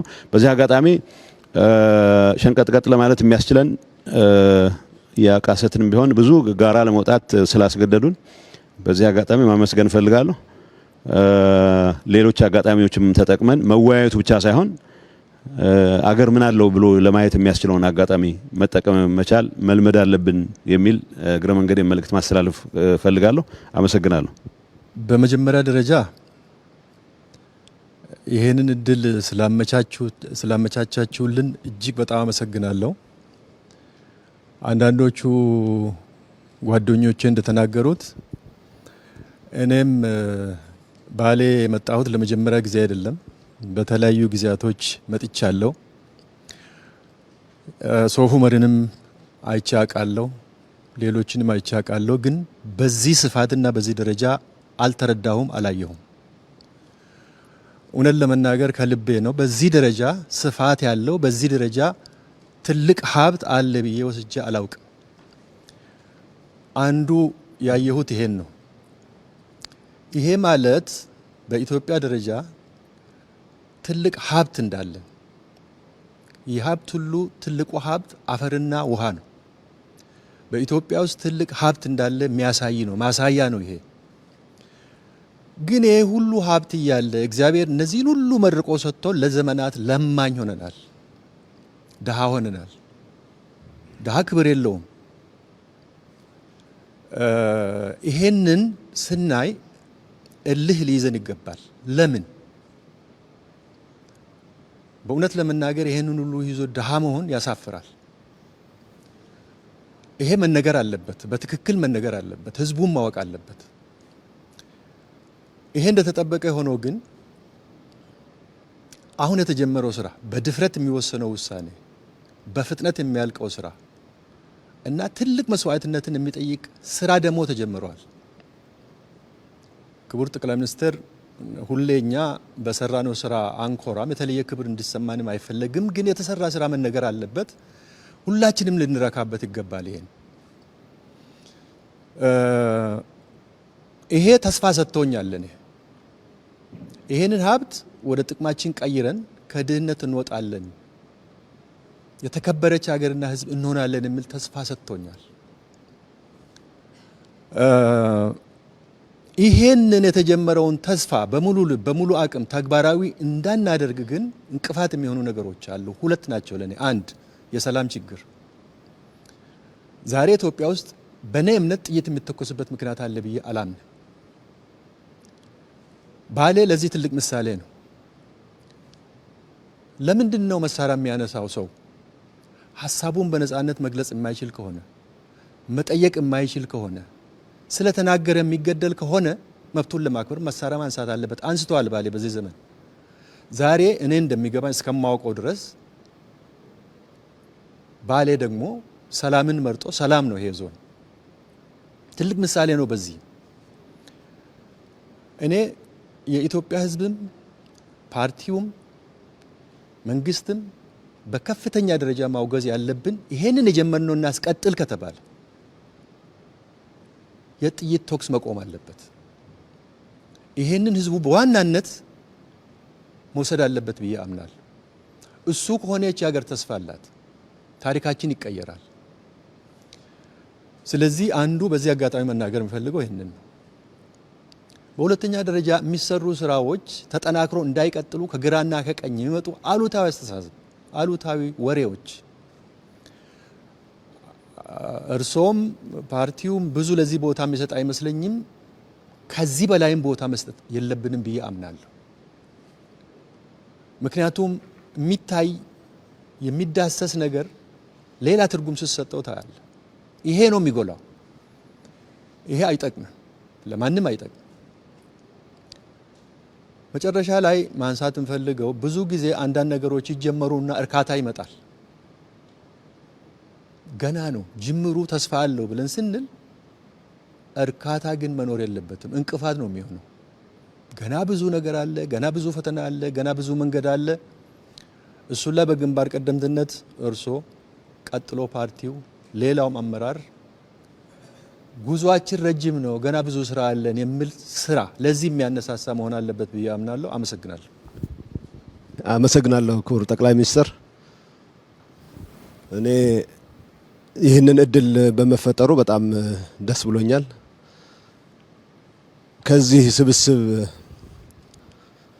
የተማርኩት ይቺ ሀገር ምን ያክል እድለኛ ነች ብቻ ሳይሆን የዚች ሀገር አመራር አካል የነበሩ ሰዎች ተሰባስበው በእነሱ ጊዜ ምን እንደነበርም የሚያዩበት፣ አሁን ከነሱ በኋላ የመጣው መንግስት እየሰራ ያለውን ስራ ምን እንደሆነ እንዲህ በጋራ ሆነው ተሰብስቦ ማየት የቻሉበት ሁኔታ ስለተፈጠረ እነሱ ብቻ አይደሉም ያሉት፣ ግን ያ ፓርት ብዙ ትርጉም ስላለው በተለይ ደግሞ ከሰሜኑ የሀገራችን ክፍል ለመጣን ሰዎች እንደዚህ አይነት ነገሮች የሚታወቁ አይደሉም። ቢያንስ ሲኒየር የነበረ ሰው ወይ መባረር አለበት ወይ መጥፋት አለበት ሌላው እንዲመጣ፣ እርስ በራሱም እንደዛ ተከባብሮ በጋራ ሆኖ እያከበረ ላለፈውም የጎደለውም እየሞላ ወደፊት መሄድ ሀገርን ወደ ማሻገር ይቻላል የሚል አስተሳሰብ ከዚህ ስብስብ መማር ያለበት ይመስለኛል። በተለይ በሰሜን አካባቢ ላለ አመራሮች ኢሊቶች መማር ያለባቸው ሀገር በእንደዚህ ቅብብሎች ነች ወደፊት መጓዝ የምትችለው። ሰው ለወለደውና ከሱ በታች ላሉ አካላት ሪስፔክት ካለው ሀገር እነሱን ተሸክማ ወደፊት የማትሄድበት ምክንያት የለም የሚለውን መልእክት የሚያስተላልፍ ነው አንዱ የዚህ ስብስብ ብዬ አምናለሁ። ሌላው በአጠቃላይ እድለኛ ነኝ መሰለኝ ከአንድ ቦታ ወደ አንድ ቦታ በስራ ኃላፊነት ስቀያየር ሀገሬን በጣም ኢንዴብዝ እንዳቅ የሚጠቅሙ ነገሮች ማህበረሰባችንን በትክክል እንድረዳ ያሉ ሀብቶችም እንዳውቅ የእይታ ዲፈረንሶች ቢኖሩም ቢያንስ እድሉ ከማህበረሰቡ ጋር እየተቀላቀልኩ እንዳይ የሚያደርጉ ነገሮች ስላየሁ ባሌ መጀመሪያ ጊዜ ስመጣ ከአንድ ዓመት ተኩል በፊት ማለት ነው አካባቢ መንገድም የለም፣ ስራዎቹም በዚህ ደረጃ አልተሰሩም። በዚህ ሂደት በዚህ ፍጥነት ግን አሁን የምንነዳቸው አስፋልቶች የተሰሩት በዛ ጊዜ ነው። አሁን የምናየው ዋሻ የተቀየረው በዚህ ጊዜ ነው። አሁን ያረፍንበት መናፈሻ የተሰራው በዚህ ጊዜ ነው። በተራራው ላይ የተሰሩ ያሉ ማረፊያ ቦታዎች፣ መዝናኛ ቦታዎች እየተገነቡ ያሉት በዚህ ጊዜ ነው። የወልመል የጨልጨል የኢሪጌሽን መሰረተ ልማቶች ባለፉት 4 ዓመታት በክቡር ጠቅላይ ሚኒስትር የተጀመሩ እየተገነቡ ያሉ ናቸው። ከዛ በፊት ምንድነው የተሰራው? ታዲያ ምንድነው እያደረግን የነበርነው በዚህ አካባቢ የሚለው ነገር ማሰብ በጣም ኢምፖርታንት ይመስለኛል። ያ ሀብት እኮ ነበረ፣ ጫካው ነበረ፣ መሬቱ ነበረ፣ ውሃው ነበረ፣ ተራራው ነበረ፣ ዋሻው ነበረ። ግን እነዚህን አውቆና አስቦ ወደፊት የመውሰዱና የማየቱ ፓወር ክፍተት ነበረ ማለት ነው። ይህንን አይተን የዚህም አካል ሆነን ከሲኒየሮቻችንም ተምረን በአሁኑ ሊደርሺፕ ደግሞ በኮሚትመንት ያለችው ሀብት ያለችው ሀገር አንድ ነች። የነበረ ሀብት ይሄ ነው። ይሄ ሀብት ግን ወደ ትክክለኛው ቦታ እየፈሰሰ ሲሄድ ምን ያክል ኢትዮጵያን ወደፊት ሊወስድ እንደሚችል የተማርኩበት ያየሁበት ነውና እጅግ በጣም አመሰግናለሁ። በጣም አመሰግናለሁ ክቡር ጠቅላይ ሚኒስትር። እኔም ይሄንን እድል በማግኘቴ በጣም ደስተኛ ነኝ። እኔም እንግዲህ ባሌ የክልሉ ተወላጅ እንደመሆኔ መጠን ማቀው ኦልሞስት በስም ደረጃ ነው የሚለውን ማንሳት እችላለሁ። እንግዲህ ለምንድን ነው ዛሬ ይሄ ሆነው ትላንት ለምን ይሄ አልሆነም ለሚለው ትንሽ አጭር ማሳያ ምናልባት እይታዎቻችን በጣም የተገደቡና ፍትህን ማዕከል ያደረጉ ናቸው ለማለት የሚያስቸግር ነው የሚሆነው። ምክንያቱም ወደ ግማሽ % ገደማ የሚሆነው የሀገራችንን የግብርናውን ክፍለ ኢኮኖሚ የሚሸፍን አካባቢና ትልቅ ፖቴንሻል ያለው አካባቢ በስነ ምህዳሩም ደግሞ በተፈጥሮም በጣም የተዳላለት አካባቢ ሆኖ ሲያበቃ ሪያሊቲን ተቀብለን አገርን ለማሳደግ አገርን በምንለው ልክ ከድህነት ለማውጣት ያንን ማየት እንዳንችል ያደረገን ፍትሃዊነት የጎደለው አስተሳሰብ ነው ብዬ ነው ማምነው። ምክንያቱም ይሄንን የመሰለ ሪያሊቲን መቀበል አለመቻልና ይሄንን ደግሞ ለሀገር እድገት መጠቀም አለመቻል በራሱ በጣም አስቸጋሪ ነው የሚሆነውና ዛሬ ላይ ይሄ እንዲሆን የተደረገበት ዋነኛው ምክንያት የነበሩ ሀብቶች ናቸው። ግን ደግሞ የሀሳብ መገለጥ በአዲስ የመመልከት የነበረውን ናሬሽን ቻሌንጅ ማድረግ ብቻ ሳይሆን ያለው ሪያሊቲ ተቀብሎ ለሀገር እድገት መስዋዕትነት ለመክፈል ዝግጁ መሆን የተገለጠ አይን የተገለጠ ሀሳብ ነው እንግዲህ እዚህ ቦታ ላይ ማየት የምንችለው። ካልሆነ በስተቀር ለዘመናት ሀገር ስትመሰረት ጀምሮ የነበረ ሀብትን ነው በተለየ እይታ ማየት የተቻለውና እኔ እዚህ ሊደርሺፕ አካል መሆን በራሱ በጣም እድለኝነት ነው የሚሰማኝና ሀገርንም እንድናቅ እየተደረገ ያለበት መንገድ ቀላል ነው ተብሎ የሚወሰድ አይደለም። እኔ በተለይ የዚህ የቲም ኮምቢኔሽኑንም ሳይ ትላንት ለአቶ ሱፊያን ስናነሳ ነበር በጋራ ሆነን የኛ ኤግዚት እንዴት ይሁን የሚሆነው የሚል ነገርም አንስተን ነበረ። እንዳው ይሄ መታደልን ነው የሚጠይቀውና ምናልባትም የነበሩ ባህሎቻችንንም ጭምር መልሰን እንድናያቸውና ዛሬ ደግሞ በአመራር ያለን ሰዎች ለነገ ትውልድም ትምህርት እያስተላለፍን ያለን ነው የሚመስለኝና ሌላው ይቅርና የአንድ ክልል ቀድሞ የነበሩ አመራሮችን በዚህ ደረጃ ማገናኘት ብቻውን ሌላውንም ጨምሮ ማገናኘት ብቻውን ትልቅ ትምህርት የሚሰጥ ነው። እኔ በጣም እድለኛ ነኝ። የኛም ኤግዚት እንዲሁ እንደሚሆን ተስፋ አደርጋለሁ። ካለፈውም እየተማርን የቤት ስራ እየወሰድን ዛሬ ላይ ደግሞ የሚገባንን እየሰራን ለነገ ትውልድ ማድረግ የሚገባንን ማስተላለፍ የሚገባንን መልእክት መስራት፣ መተግበር፣ ፍትህን በተግባር ማረጋገጥ ከንግግር በላይ ተግባራት ደግሞ ራሳቸው ከፍ አድርገው ራሳቸው ኮሙኒኬት ማድረግ እንዲችሉ ማድረግና ጥራትን የአመለካከት ለውጥን በተግባር ማየት ትያለው። ሀሳብ በተግባር መቀየር እንደሚችል ደግሞ ከፍተኛ ክትትል፣ ቁጥጥር ያለምንም ድካም የሚደረግበት መንገድ እኔም በግሌ የመማርበት ሌላውም ትምህርት የሚወስድበት ይመስለኛል። ከልብ አመሰግናለሁ። አመሰግናለሁ ክቡር ጠቅላይ ሚኒስትር፣ ክብርት ቀዳማዊት እመቤት፣ ሁላችሁም አመራሮች እንደምን አደራችሁ በድጋሚ ማለት እፈልጋለሁ። በኔ በኩል መጀመሪያ የተሰማኝን ለማንሳት በአንድ በኩል ቁጭት፣ በሌላ መንገድ ተስፋ፣ ለምን ደሃ ሆንን መርጠን ወስነን ወይስ የሚል ጥያቄ ራሴን መላልሼ እንድጠይቅ አስገድዶኛል። ሁለተኛ በአጭር ጊዜ የተሰራው ስራ ልማታችን መልከ ብዙ ደርዘ ብዙ መሆኑን ሁሉንም አካባቢዎች ገጠሩን፣ ከተማውን ከጫፍ ጫፍ ለማካተት እየተደረገ ያለው ርብርብ ደግሞ ቀጥሎ የምትኖረው ኢትዮጵያ የልጆቻችን ኢትዮጵያ እኛም እድሜ ከሰጠን ልናያት የምንችላትና እያየናት ያለች ኢትዮጵያ ምን ያክል ተገቢውን ስፍራ እየያዘች እንደሆነ ማየት ይቻላልና ባሌ ላይ ያየነው ነገር እስካሁን እየተሰሩ ያሉ ስራዎችን ሌላኛውን መልክ ነው ያየነው ብዬ ነው የወሰድኩት። ከወሰድኩት ትምህርት አኳያ የመጀመሪያው ስራ ሀገርንና ሕዝብን አውቆ በጥበብ የመምራት ትምህርት ነው የወሰድኩት። በጂኦግራፊ ስንማር ስለዚህ አካባቢ መጥቻ አላቅም፣ እድሉ ገጥሞኛ አቅም ከሮቤ አልፌ አላውቅም። ነገር ግን ስለ ሶፍ ዑመር ዋሻ እና ስለ ባሌ ተራሮች የመጀመሪያ ደረጃ ትምህርት ስንማር አውቃለሁ ማለት ሰምቻለሁ። ነገር ግን ኢትዮጵያ ምን አላት፣ የት ቦታ ምን ሀብት አላት፣ ምን ቅርስ አላት ብሎ አውቆ አመራር ሰጥቶ በቅርብ ተከታትሎ ደግፎ በመምራት ደግሞ ኢትዮጵያ ያላትን ጸጋ ለማውጣት የሚያስችል የአመራር ጥበብ ተምር ያለው በስራ አጋጣሚ መካከለኛው ምስራቅ በሄድኩበት በጣም መታየት ያለበት ነገር ብለው ወስደውን ነበር። የኔ ካውንተር ፓርቲ የሆኑ ሚኒስትርና ገርሞኝ ነበር። እንደዚህ አይነት ተመሳሳይ ይዞታ ያለው ቦታ ነው ያየሁት። ገርሞኝ ነበር። ትናንትና ግን የሶፍ ዑመር ዋሻን የማየት እድል ሲገጥመኝ ለካ ያለንን ስላላወቅኩ እንጂ እኛም የላቀ የሚያስገርም የሚያስደምም ነገር አለን የሚል ሌሰን ወስጃለሁ።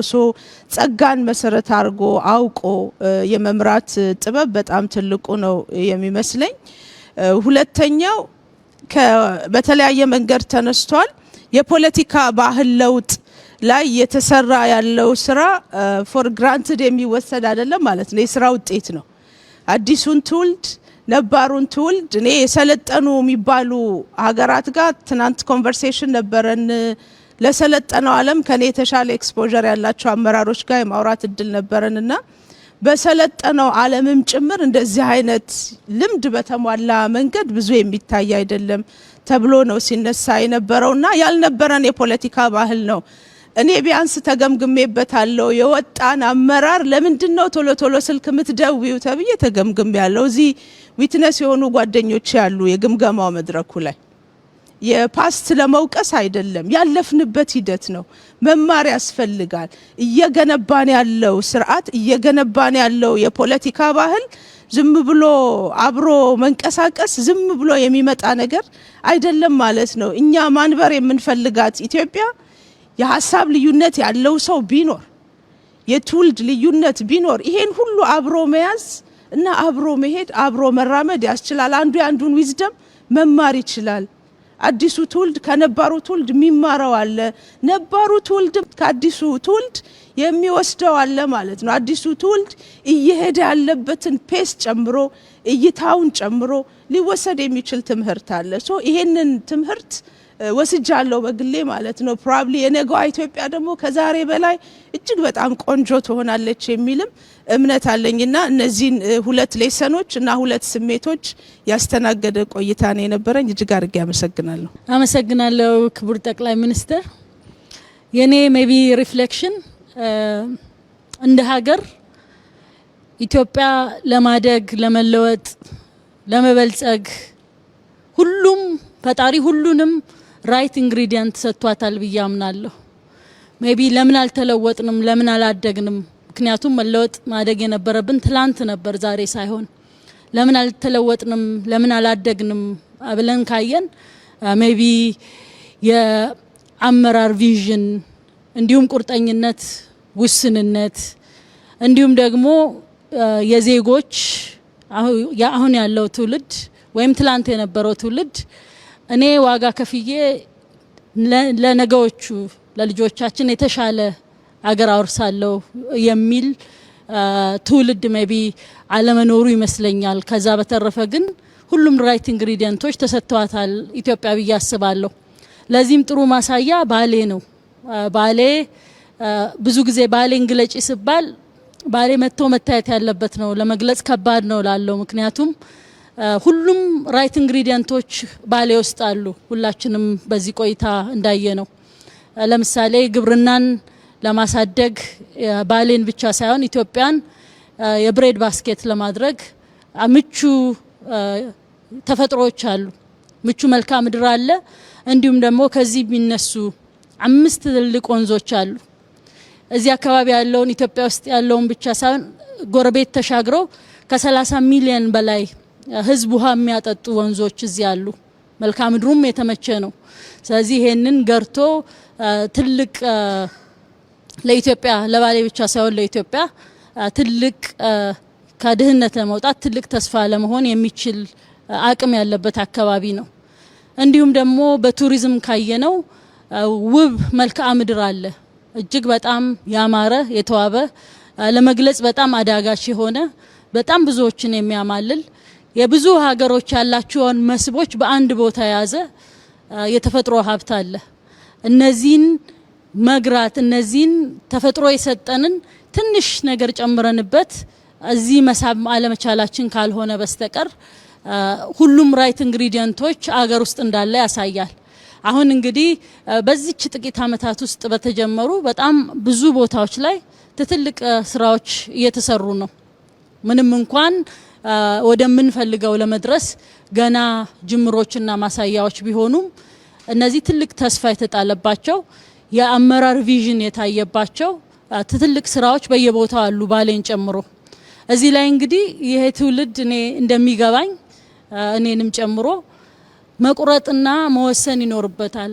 ይሄንን ያለንን ሀብት አንሎክ አድርጎ በግብርናውም ይሁን በቱሪዝሙም ይሁን በተለያየ መልኩም ይሁን ይሄንን አንሎክ አድርጎ መለወጥና ለሚቀጥለው ትውልድ የተሻለ ሀገር የመተው አሳይመንት የኛ ነው የሚል ትውልድ ያስፈልጋል የሚለውን በደንብ የሚያሳይ ይመስለኛል። ከዛ በተጨማሪ ሁለት አይነት ትውልድም እንግዲህ ያለ እዚሁ የመማማር እንዲሁም ሀሳብ የመለዋወጥ የመደጋገፍንም ልክ ሌሎቹ እንዳሉት የታየበት ቆይታ ስለነበረ በጣም አስተማሪ በጣም አይን ከፋሽ ነበር ብዬ አስባለሁ። አመሰግናለሁ። እኔም ይሄን እድል በማግኘቴ ከምንም በላይ በጣም ማመስገን እፈልጋለሁ። በጣም ሲኒየር ከነበሩ አመራሮች ጋር ብዙ በህይወታቸው ብዙ ነገር ካዩ አመራሮች ጋር እንደዚህ ያሉ ደግሞ ኢትዮጵያ ያላትን ውብ ጸጋ አብሮ አይቶ ከዛ ውስጥ ምንድነው ፈልቅቆ ማውጣት የሚቻለው ሚለውን ልምድ ለመቀሳሰምም እድል ፈጥሯልና ይሄ በራሱ ትልቅ የአተያይና የተግባራዊ ሽፍትም ጭምር ነው።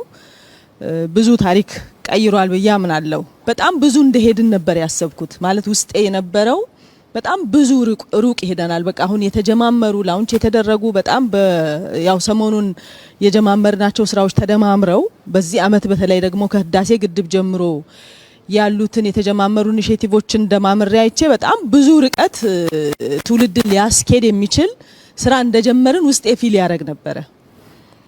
ባሌ ላይ መጥቼ ካየው በኋላ ገና ለካ ምንም አልነካንም የሚል ደግሞ ስሜት ተሰማኝ። የጀማመርናቸው ነገሮች በጣም ጥቂት እንደሆኑ ነው ፊል ያረኩት። ያለን ብዙ ነው። ያለን ተነክቶ ሚያልቅ አይደለም፣ ተሰርቶ ሚያልቅ አይደለም። አሁን ያለው የተጀመረው ነገር በጣም በጨለማ ውስጥ ጭላንጭል ብርሃን እንደማብራት ነው። ይሄ ጭላንጭሉ መብራት በጣም እየፈካ ሄዶ ይሄ ሀገር ለብዙዎች መትረፍ የሚችል አቅም ያለው መሆኑን ማሳያ እንደሆነ ነው የገባኝ። በአንድ ጫፍ እስከ ሎላንዱ ድረስ ከትላልቆቹ ውሃዎች እስከ ትንንሾቹ የሚወርዱ ጅረቶች ድረስ ከእንስሳቱ ቫራይቲ ተቆጥሮ ማያልቅ አይነት ከታሪክም ተፈጥሮ ደግሞ ያልተጠቀምናቸው ነገሮችን ያለንን አፈርና ውሃ አገናኝተን ምርታማነትን ማሳደግ ወደምንችልበት ሁሉን በአንድ ላይ ማሳየት የሚችል አንድ ማዕድ ላይ መቅረብ የሚችል ነገር አየሁኝና ለካ ገና ብዙ የቤት ስራ አለብን የሚል ነው የሰጠኝ አሳይመንት። ብዙ በጣም ብዙ የቤት ስራ እኛም ከኛ ቀጥሎ ያለው ትውልድም ትልቅ የቤት ስራ አለብን። የመፈለግን የቀጣይ ትውልድ አዳዲስ ነገሮችን እንዲፈጥርና እንዲፈጥን ተብሎ በመደመር መንግስት የተጻፈው ነገር የግድ ኤግዚስት አድርጎ ሰጥቶናል ፈጣሪ። ሁሉንም አንድም ነገር አላሳጣንም። የገባኝ እሱ ነው። ምንም ያጣነው ነገር የለም። ከኛ ግን ያለውን የማወቅ ፍላጎት የፈለግነውን ደግሞ በአግባቡ አውቀነው ወደ ተግባር የመቀየር ወኔ፣ ይሄንን ወኔ ይዞ ደግሞ ያንን የሚመራ ኃይል ነው የሚፈልገው። ይሄን ካረግን ለምንድን ነው ምን ለምነው ክቡር ጠቅላይ ሚኒስትር ቅድም ያሉት እንዴት እኛ ለማኝ እንሆናለን? ይሄ ሁሉ በእጃችን ተሰጥቶን እያለ የሚለው በጣም ያሸማቅቃል። ገና ያልነካ ነው ብዙ ነገር አለ። በጣም ብዙ የቤት ስራ ነው የተሰማኝ። እንግዲህ ፈጣሪም ረድቶን ብዙ ነገር እንሰራለን ብዬ አምናለሁ። አመሰግናለሁ።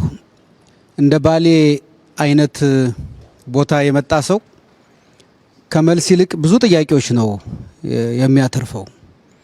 የመደመር መንግስት መጽሐፍ ሲጀምር የአባይ ልጅ ለምን ውሃ ጠማው ብሎ ነው የሚጀምረው እና ባሌም የሚመጣ ሰው ኢትዮጵያ ባሌን ያህል ሀገር ይዛ ለምን ተቸገረች የሚል ጥያቄ ነው ይመጣለት።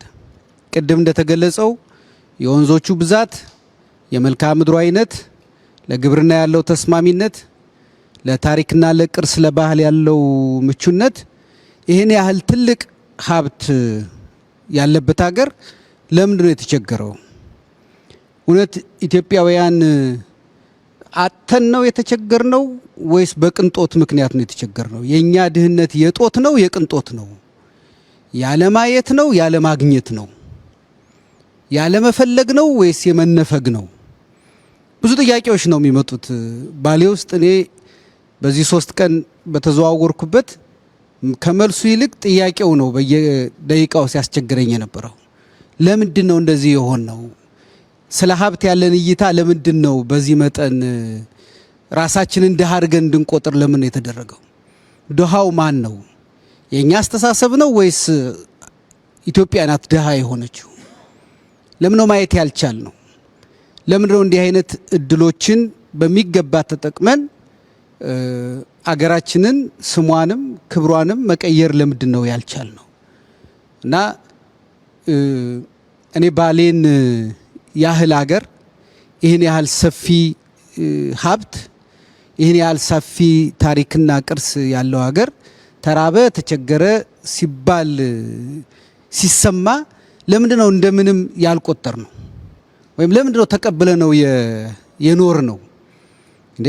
ባሌን ያህል አገር እንደ ባሌ የሚመስሉ አካባቢዎች አሉን እኮ እነሱን ለውጠን ቀይረን መጠቀም እንችል ነበር ብለን ለምንድን ነው ያልተነሳ ነው? እና እኔ መልስ መስጠት አልችልም። አሁን ግን ባሌን ያየ ሰው ይቆጫል፣ ይበሳጫል፣ ይናደዳል፣ ራሱን ይወቅሳል። ቀጥሎ የሚመጣው ነገር ነው ትልቁ ነገር፣ ከዛ ይነሳል የሚለው እንጂ እዚህ የተቀመጥንበት ቦታ ብቻ በማየት ብዙ ነገር እዚች ሀገር ውስጥ እንዳለ ይነግረናል።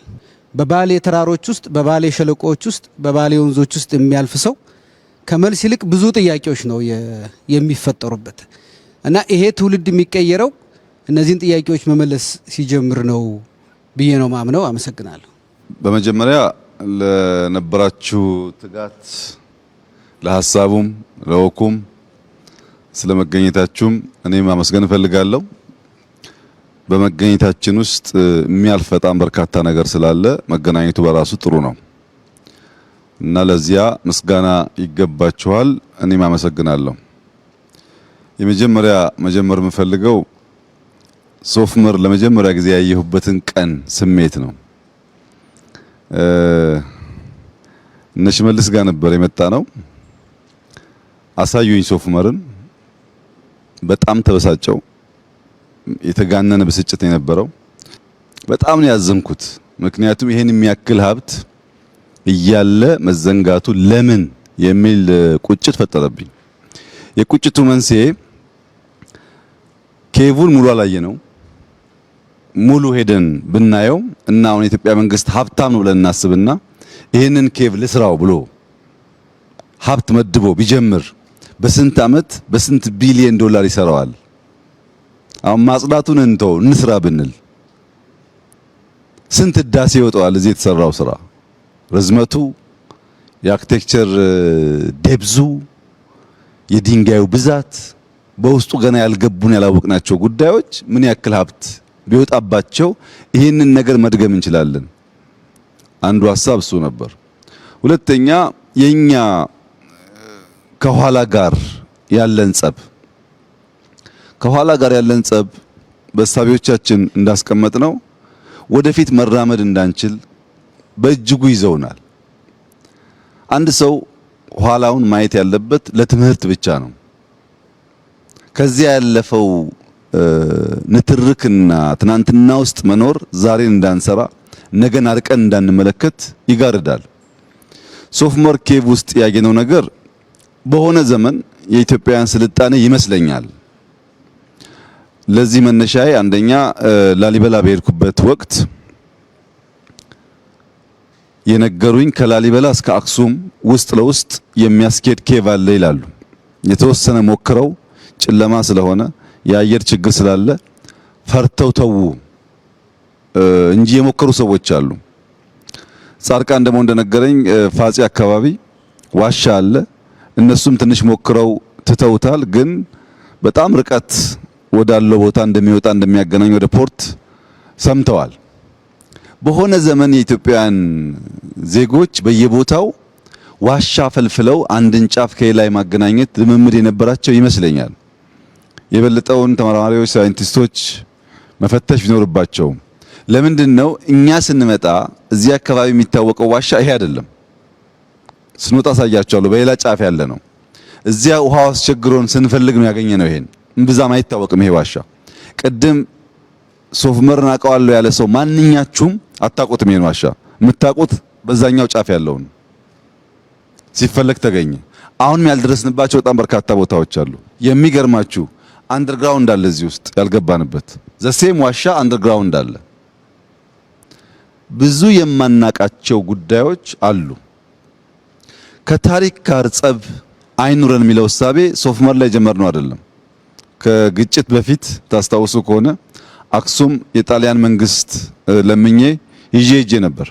የወደቀውንም እናነሳለን ያለውም እንዳይወድቅ እንከላከላለን ብለው ስራ ጀምረን ነበር። ላሊበላ የፈረንሳይ መንግስት ብቻ ሳይሆን ፕሬዝዳንት ማክሮን ይዤ ነበር። አይቶ ተደንቆ ገንዘብ መድቦ ሙያተኛ መድቦ ስራ ጀምረናል። በጣም ብዙ ርቀት ሄዷል። አደናቃፊዎች ለመጨረስ ባያስችሉንም የፋሲል ቤተ መንግስትን ብትወስዱ ለመቶ ዓመታት ማንም ዞሮ አላየውም። ወደ ነበረበት ወይም ከዚያ በተሻለ አስውበን ሰርተነዋል። ሶፍ ዑመር ሌላው ምሳሌ ነው። አባ ጅፋር አለ። ሁላችሁም እምብዛም ሰምታችሁ የማታውቁት እነዚህ እንኳን ቢያንስ ይነገርላቸዋል በተወሰነ ደረጃ።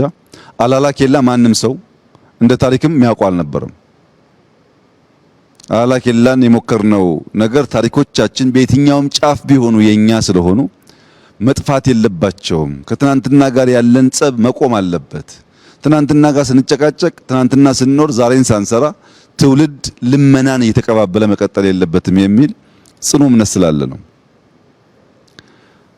የእናንተን አመጣጥ በሚመለከት ይህንን ጋዘሪንግ በሚመለከት ግን ስለ ትውልድ ያለን እይታ በተደጋጋሚ ያልኩት በመጽሐፍቶችም የተገለጹ አሁንም ደግሜ የማነሳላችሁ ሀገር በአንድ ትውልድ አይሰራም። አንድ ትውልድ ጀምሮም አይጨርሰውም። በየትኛውም ዓለም ያለ ሀገር የሚሰራው በትውልድ ቅብብሎች ነው።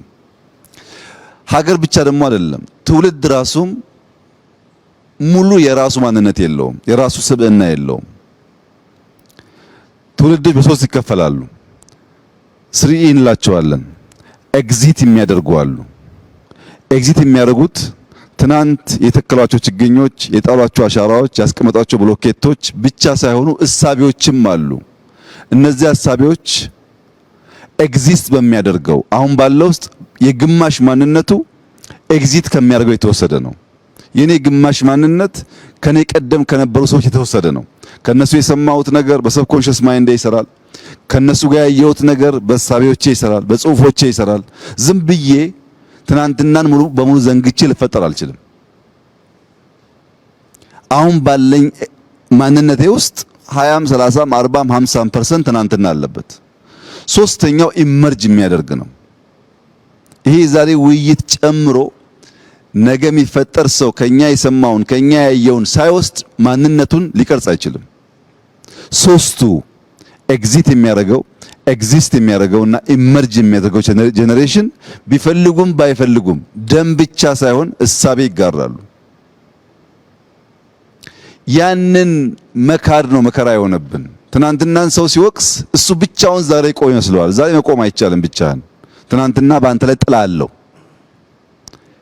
ያን እያመን ስንሄድ ሀገር ለመስራት ያለን ብቃት ይሰፋል። አሁን ዛሬ የሀፓ ቅሬታ አለ፣ የሆነ ቅሬታ አለ፣ የቲፒኤልኤፍ ቅሬታ አለ፣ የኦፒዲዮ ቅሬታ አለ፣ ብልጽግናዎች አሉ፣ ነን ፓርቲዚያን አሉ፣ ደህዴን አለ።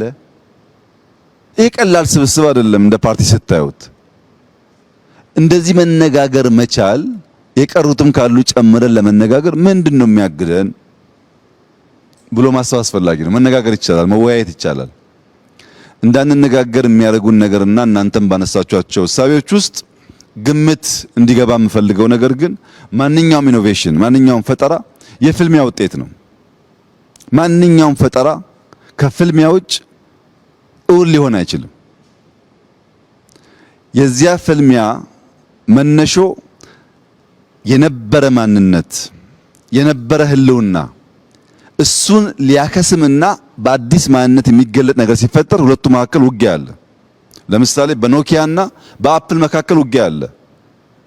ኖኪያ ዝም ብሎ እጁን ሰጥቶ ለአፕል አልለቀቀም፣ ተፋልሟል። 1-2 ዓመት የዛሬ 10 ምናምን ዓመት እዚህ ያሉ ሰዎች ትላልቅ ስልጣን የነበራቸው ኖኪያ 6100 ለመያዝ የነበራቸውን ፍትጊያ ወደ ኋላ ማሰብ ነው።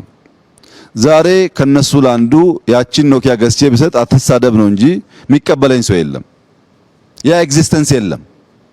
ያ የሞተው ግን አዲስ ኢኖቬሽን ሲፈጠር ስክሪን ተች ማድረግ ሲጀመር በነበረ ፍልሚያ የተወለደ ነው።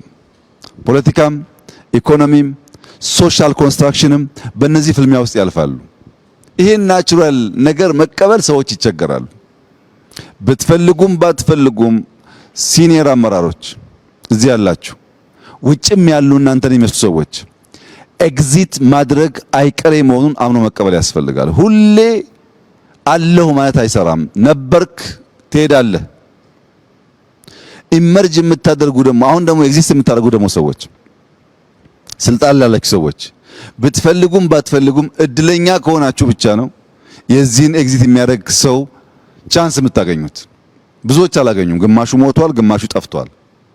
እድለኛ ብቻ ነው ኖሮ የራሱን ስራም የልጆቹን ስራ ማየት የሚችለው። ኢመርጅ የምታደርጉም ደግሞ ይሄንን ፕሮሰስ ኢምብሬስ ከማድረግ ውጪ፣ በዚህ መንገድ ከመሄድ ውጪ ሀገር ሰራለሁ ብሎ ማሰብ አይቻልም። ብዙዎች እናስባለን ይላሉ። ማሰብ መልካም ነገር ነው። ባሰቡት መንገድ መጓዝ ካልተቻለ ግን ልማትና ብልጽግና አይመጣም። ማንም ሰው መጥቶ ባሌ ያምራል ስላለ ባሌ አይቀየርም። ባሌ ያምራል ካለ በኋላ ያን እሳቤውን መጓዝ አለበት፣ መድከም አለበት። አይታችኋል ትናንትና የነበረንን ጉዞ። ኤቭሪ ዴይ እንደዛ መደከም አለበት። ከድካም ከልፋት ከላብ ውጪ ፍሬ ሊታይ አይችልም። ያሰብነውን መጓዝ ስንጀምር ውጤት እናያለን። ኢትዮጵያ ውስጥ ሰላም የለም፣ ሰላም መቅደም አለበት፣ መሰራት አለበት የሚል በተለያየ መንገድ ኮንሰርን ተነስቷል። ትክክል ነው። ሰላም ለልማት መሰረት ነው፣ ያስፈልጋል። ግን በግልጽ መናገር የምፈልገው ነገር ዛሬ የኛ ምርጫ ምን እንደሆነ እዚህ ያላችሁ ሰዎች መገንዘብ አለባችሁ። ምርጫችን ምን እንደሆነ ካልገባችሁ መንገዳችን ለየቅል ነው የሚሆነው። ሁለት አርሶ አደሮች ነበሩ። አንደኛውም አርሶ አደር ሌላኛውም አርሶ አደር ፈጣሪ ወይ እባክህን ዝናብ አዝንብ እያሉ ይለምናሉ። ሁለቱም ለእርሻቸው ዝናብ አስፈላጊ ስለነበረ፣ ነገር ግን አንደኛው እየለመነ ምናልባት ፈጣሪ ጸሎቴን ሰምቶ ያዘነበው እንደሆነ ብሎ ቦይ ይቀዳል፣ እየቆፈረ ይለምናል። አንደኛው ጧት ተነስቶ ይለምናል፣ ማታ ይለምናል፣ አይቆፍርም፣ ቦይ አላዘጋጀም። ከሆነ ጊዜ በኋላ ኃይለኛ ዝናብ መጣ። ያ እየለመነ ይጠብቅ የነበረው መልስ አገኘ። ያ እየለመነ ይቆፍር የነበረው መልስ አገኘ። መልሱ ምንድነው? የመጀመሪያው አርሶ አደር ማሳውን በሙሉ ያ ኃይለኛ ዝናብ አጣጥቦ ወሰደበት። ለጸሎት ምላሽ አግኝቷል፣ ስላልተዘጋጀ ግን ተበልቷል። ይሄኛው ሁለተኛው እየጸለየ የቆፈረው ዝናቡ ሲመጣ የሚያስፈልገውን አስቀርቶ የማያስፈልገውን አደጋ ሊያስከትል የሚችለው ኃይል ደግሞ በዚያ ቦይ ውስጥ አለፈ፣ ሰርቫይቭ አደረገ።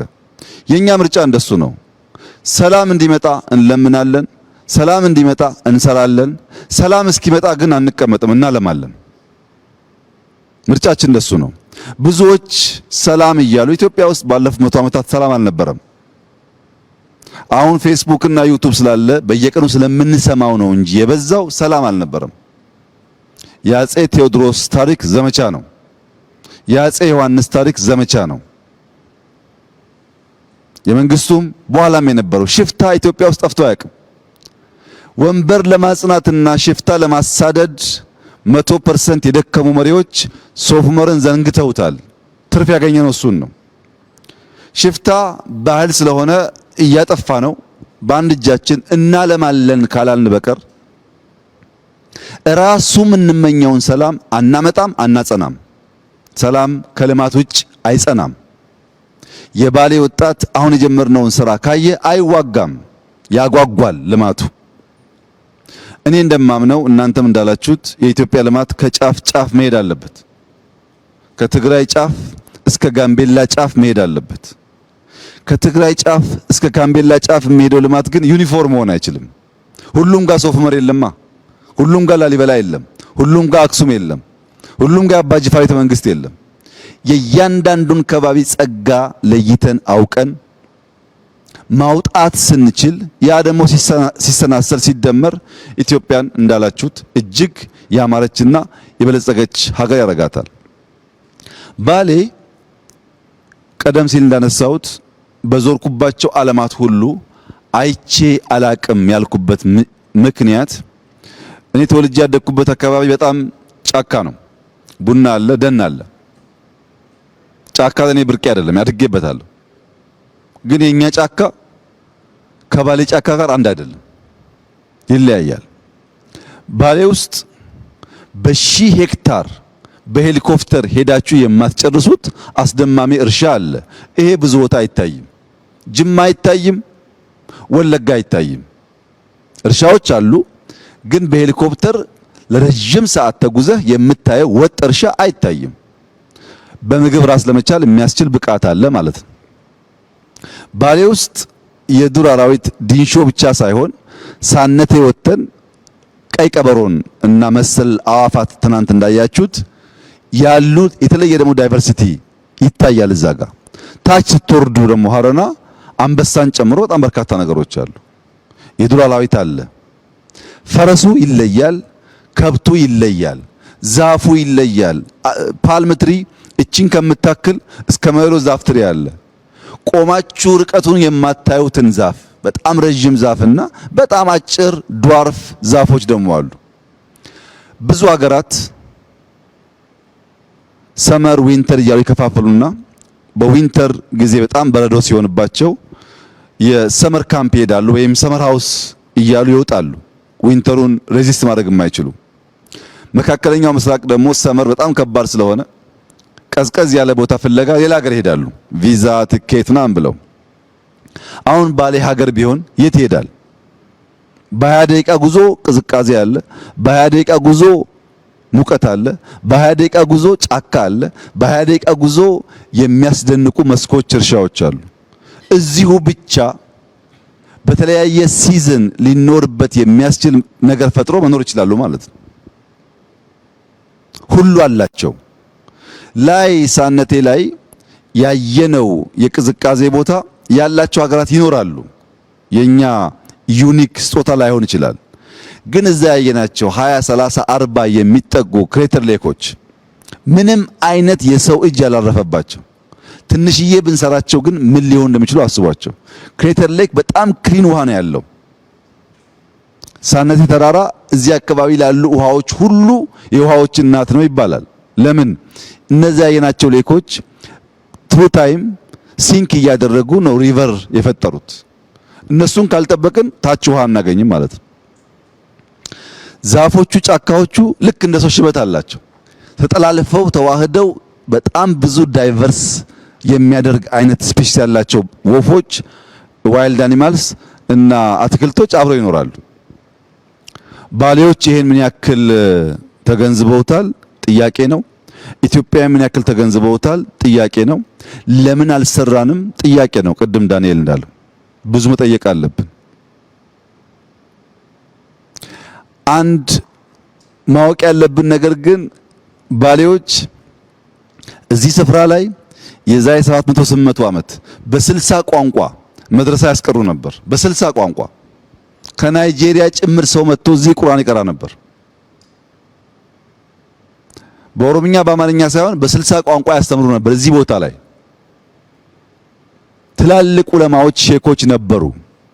በሰሜን ያለውን የምንኩስና የቆሎ እየበሉ ቂጣ እየበሉ እውቀትን የመፈለግ ጉዳይ አጣጥለን በደቡብ በምዕራብ ያለውን የዑለማዎች ያኗኗር ዘይ በዋሻ ውስጥ አይታቸዋል። ጪሱን እዚህ ዋሻ በምንኩስና የሚኖሩ ሼኮች ነበሩ ማለት ነው። ይሄንን ንቀን ራሳችንን ንቀን ማንን ልናከብር ነው የምንተጋው? ነው ብንፈልግም ባንፈልግም የታሪካችን አካል ነው። ይሄም ታሪካችን ነው፣ ያም ታሪካችን ነው። ሁለቱም ለምቶ ሁለቱም መሸጋገር አለበት ብለን ካላሰብን በቀር አንዱ ወደን አንዱን ጠልተን አይሆንም፣ ሙሉ አያደርገንም። እና እዚህ ባሌ አካባቢ አንድ ታዋቂ ሼክ ነበሩ። ልጆቻቸውን ሁልጊዜ በምሳሌ ያስተምራሉ እና ቁርአን የሚቀሩ መድረሳ ቁርአን የሚቀሩ ልጆች በምሳሌ እያስተማሩ አንደኛው ልጅ አሁን አንተ ትኩስ ቡና ይዘህ መንገድ ብትጀምርና አንድ ሰው መጥቶ ካንተ ጋር ቢጋጭ ምን ያጋጥማል ብሎ ይጠይቃሉ። ምን ጥያቄ ያለው? ቡናው ይደፋበታል ይላል። ያ ቡና ለምን ተደፋበት ብለው ሲጠይቁ ተማሪዎች ይለያያል ሀሳባቸው። ሰውየው የውር ድንብር ነው፣ እያየ ስለማይጓዝ ነው። ትኩስ ነገር ይዤ ሳበቃ መጥቶ ተጋጨኝ፣ ቢያይ ኖሮ አንጋጭም። በጣም በርካታ መላምቶች ይናገራሉ። ሼኩ ግን አይደለም፣ ተሳስታችኋል። አንተ ያስከው ቡና ነው፣ ሲጋጭ ትኩስ ቡና ፈሰሰበት። የያዝከው ጤፍ ቢሆን፣ የያዝከው ዱቄት ቢሆን፣ የያዝከው ቡና ያልተፈጨ ብቻ ቢሆን፣ የያዝከው ወርቅ ደግሞ ቢሆን ወርቅ ይደፋበታል። ችግሩ አንተ የያዝከው ነገር ጋር ነው ያለው። እዚህ የመጣን አመራሮች ለባሌ ህዝብ ምንድነው ይዘን የመጣ ነው? አንዳንዱ ቁጭት፣ አንዳንዱ ተስፋ ሊሆን ይችላል። ለባሌ አይን መገለጥ ወርቅ የሆነ ሐሳብ ይዘን ከመጣን ያን ሐሳብ ደፍተን እንሄዳለን። ቁጭት ብቻ ይዘን ከመጣን እኛም ተንገብግበን እነሱን እንዲቆጩ አድርገን እንመለሳለን። ተስፋ ደግሞ ካመጣን እንደዚሁ ነው። ሰው የያዘውን ነው የሚደፋው፣ የያዘውን ነው የሚሰጠው። መስጠት ያለብን ነገር ለትውልድ ሀገር እንዳለው ሊሰራ እንደሚችል ሊሰራ እንደሚችል ካስተማርነው እሱን ደግሞ ወስዶ የተለወጠ ነገር ሊያመጣ ይችላል። በኔ ሂሳብ ዛሬ እኔና እናንተ ችግኝ ተክለናል። ችግኝ ውስጥ ተስፋ አለ። ይሄ ችግኝ ከኛ በኋላ ይመጣው ይኮተኩተዋል፣ ከዚያ በኋላ ይመጣው ያጠጣዋል፣ የሆነ ትውልድ ደግሞ ያርፍበታል። ለኛ ጥላ አይሆንም። ሶፍ ዑመር ላይ የጀመርነው ነገር ጨርሰነው ለኛ ጥላ አይሆንም፣ ለልጆቻችን ግን ጥላ ይሆናል። ተስፋን ነው የምንዘራው፣ ሐሳብ ነው የምንዘራው። ይሄን ሐሳብ ገዝቶ የተጋ የደከመ ሰው ደግሞ የተዋበ ነገር ለራሱም ለአፍሪካም ይፈጥራል ብዬ ተስፋ አደርጋለሁ። እዚህ የሰሩ ሰዎች፣ ወጣቶች፣ ኢንጂነሮች እዚህ ያለው ቦታ የትም ዓለም ዩኒቨርሲቲ ብልካቸው ማንም ዩኒቨርሲቲ ሊያስተምራቸው አይችልም። እንዴት ቆመ ይሄ ነገር፣ እንዴት ፒላር ሆነ፣ ያኛው ብራንች እንዴት ተፈጠረ? ሰው በህይወት ዘመኑ ተመራምሮ አይጨርሰውም። ይሄን የተማረ ሰው እዚህ የሰራ ሰው ቅድም እንዳልኩት ላሊበላ ብንወስደው፣ ፋጺ ብንወስደው፣ የትም ብንወስደው እዚህ ባገኘው ልምድ ያን እያሰፋ እያሳደገ ሊሄድ ይችላል። እኔ ይሄን ቦታ ማየው እንደ ትምህርት ቤት ነው። ይሄን ቦታ ማየው ገና እንዳልነካ ነው ነገር ነው። ማዕድኑ እንዳልኩት ከዩራኒየም ጀምሮ ባይዞ ነዳጅም አለ። የነዳጅ ምልክቶችም አግኝተናል። ባሌ ውስጥ በጣም በርካታ ማዕድኖች አሉ። ብዙ ኤክስፕሎር ባደረግን ቁጥር በህይወት ዘመናችን በሙሉ የምንማረው ጉዳይ ነው ያለው። ችግሩ እኛ ወደ ኋላ መለስ ለማየት ዝግጁ አይደለንም። የምንመኘው የሚጣፍጠው ማር ተቆርጦ የተዘጋጀው ማር ብቻ ነው። ማሩ ያለፈበትን መንገድ የሚፈልግ ኢትዮጵያዊ መፈጠር አለበት። አንድ ጣፋጭ ማር ለመብላት 3 አክተሮች ኢኳሊ ተናበው ካልሰሩ አይመጣም። አይታችሁ ከሆነ አንዳንዴ የሚመር ማር እንቀምሳለን። የሚመር ማርና የሚጣፍጥ ማር መካከል ያለው ዲፍረንስ አንደኛው የንቦች ትጋት ነው። ንቦች መትጋት አለባቸው ያ ማር ሆኖ እንዲወጣ። ሁለተኛው ንቦች እየሄዱ የሚቀስሙት አበባ፣ እንቡጡ አበባ የአንደኛው የአበባ ዝርያና ሌላኛው የአበባ ዝርያ አንድ አይነት ማር አይሰጡም። ያ የእንቡጥ አበባ ጣፋጭ ማር የሚፈጥር ከሆነ ያን ቀስማ የሰራች ንብ የተሻለ ማር ታወጣለች። ሶስተኛውና ዋነኛው ግን የአርሶ አደሩ ትዕግስት ነው። ማሯ ስራ ጀምራ የማሩን ዱሬሽን የማሩን እድሜ መጠበቅ ተስኖት ቶሎ ቢቆርጥ ማሩን ያን ጣፋጭ ማር አያገኝም።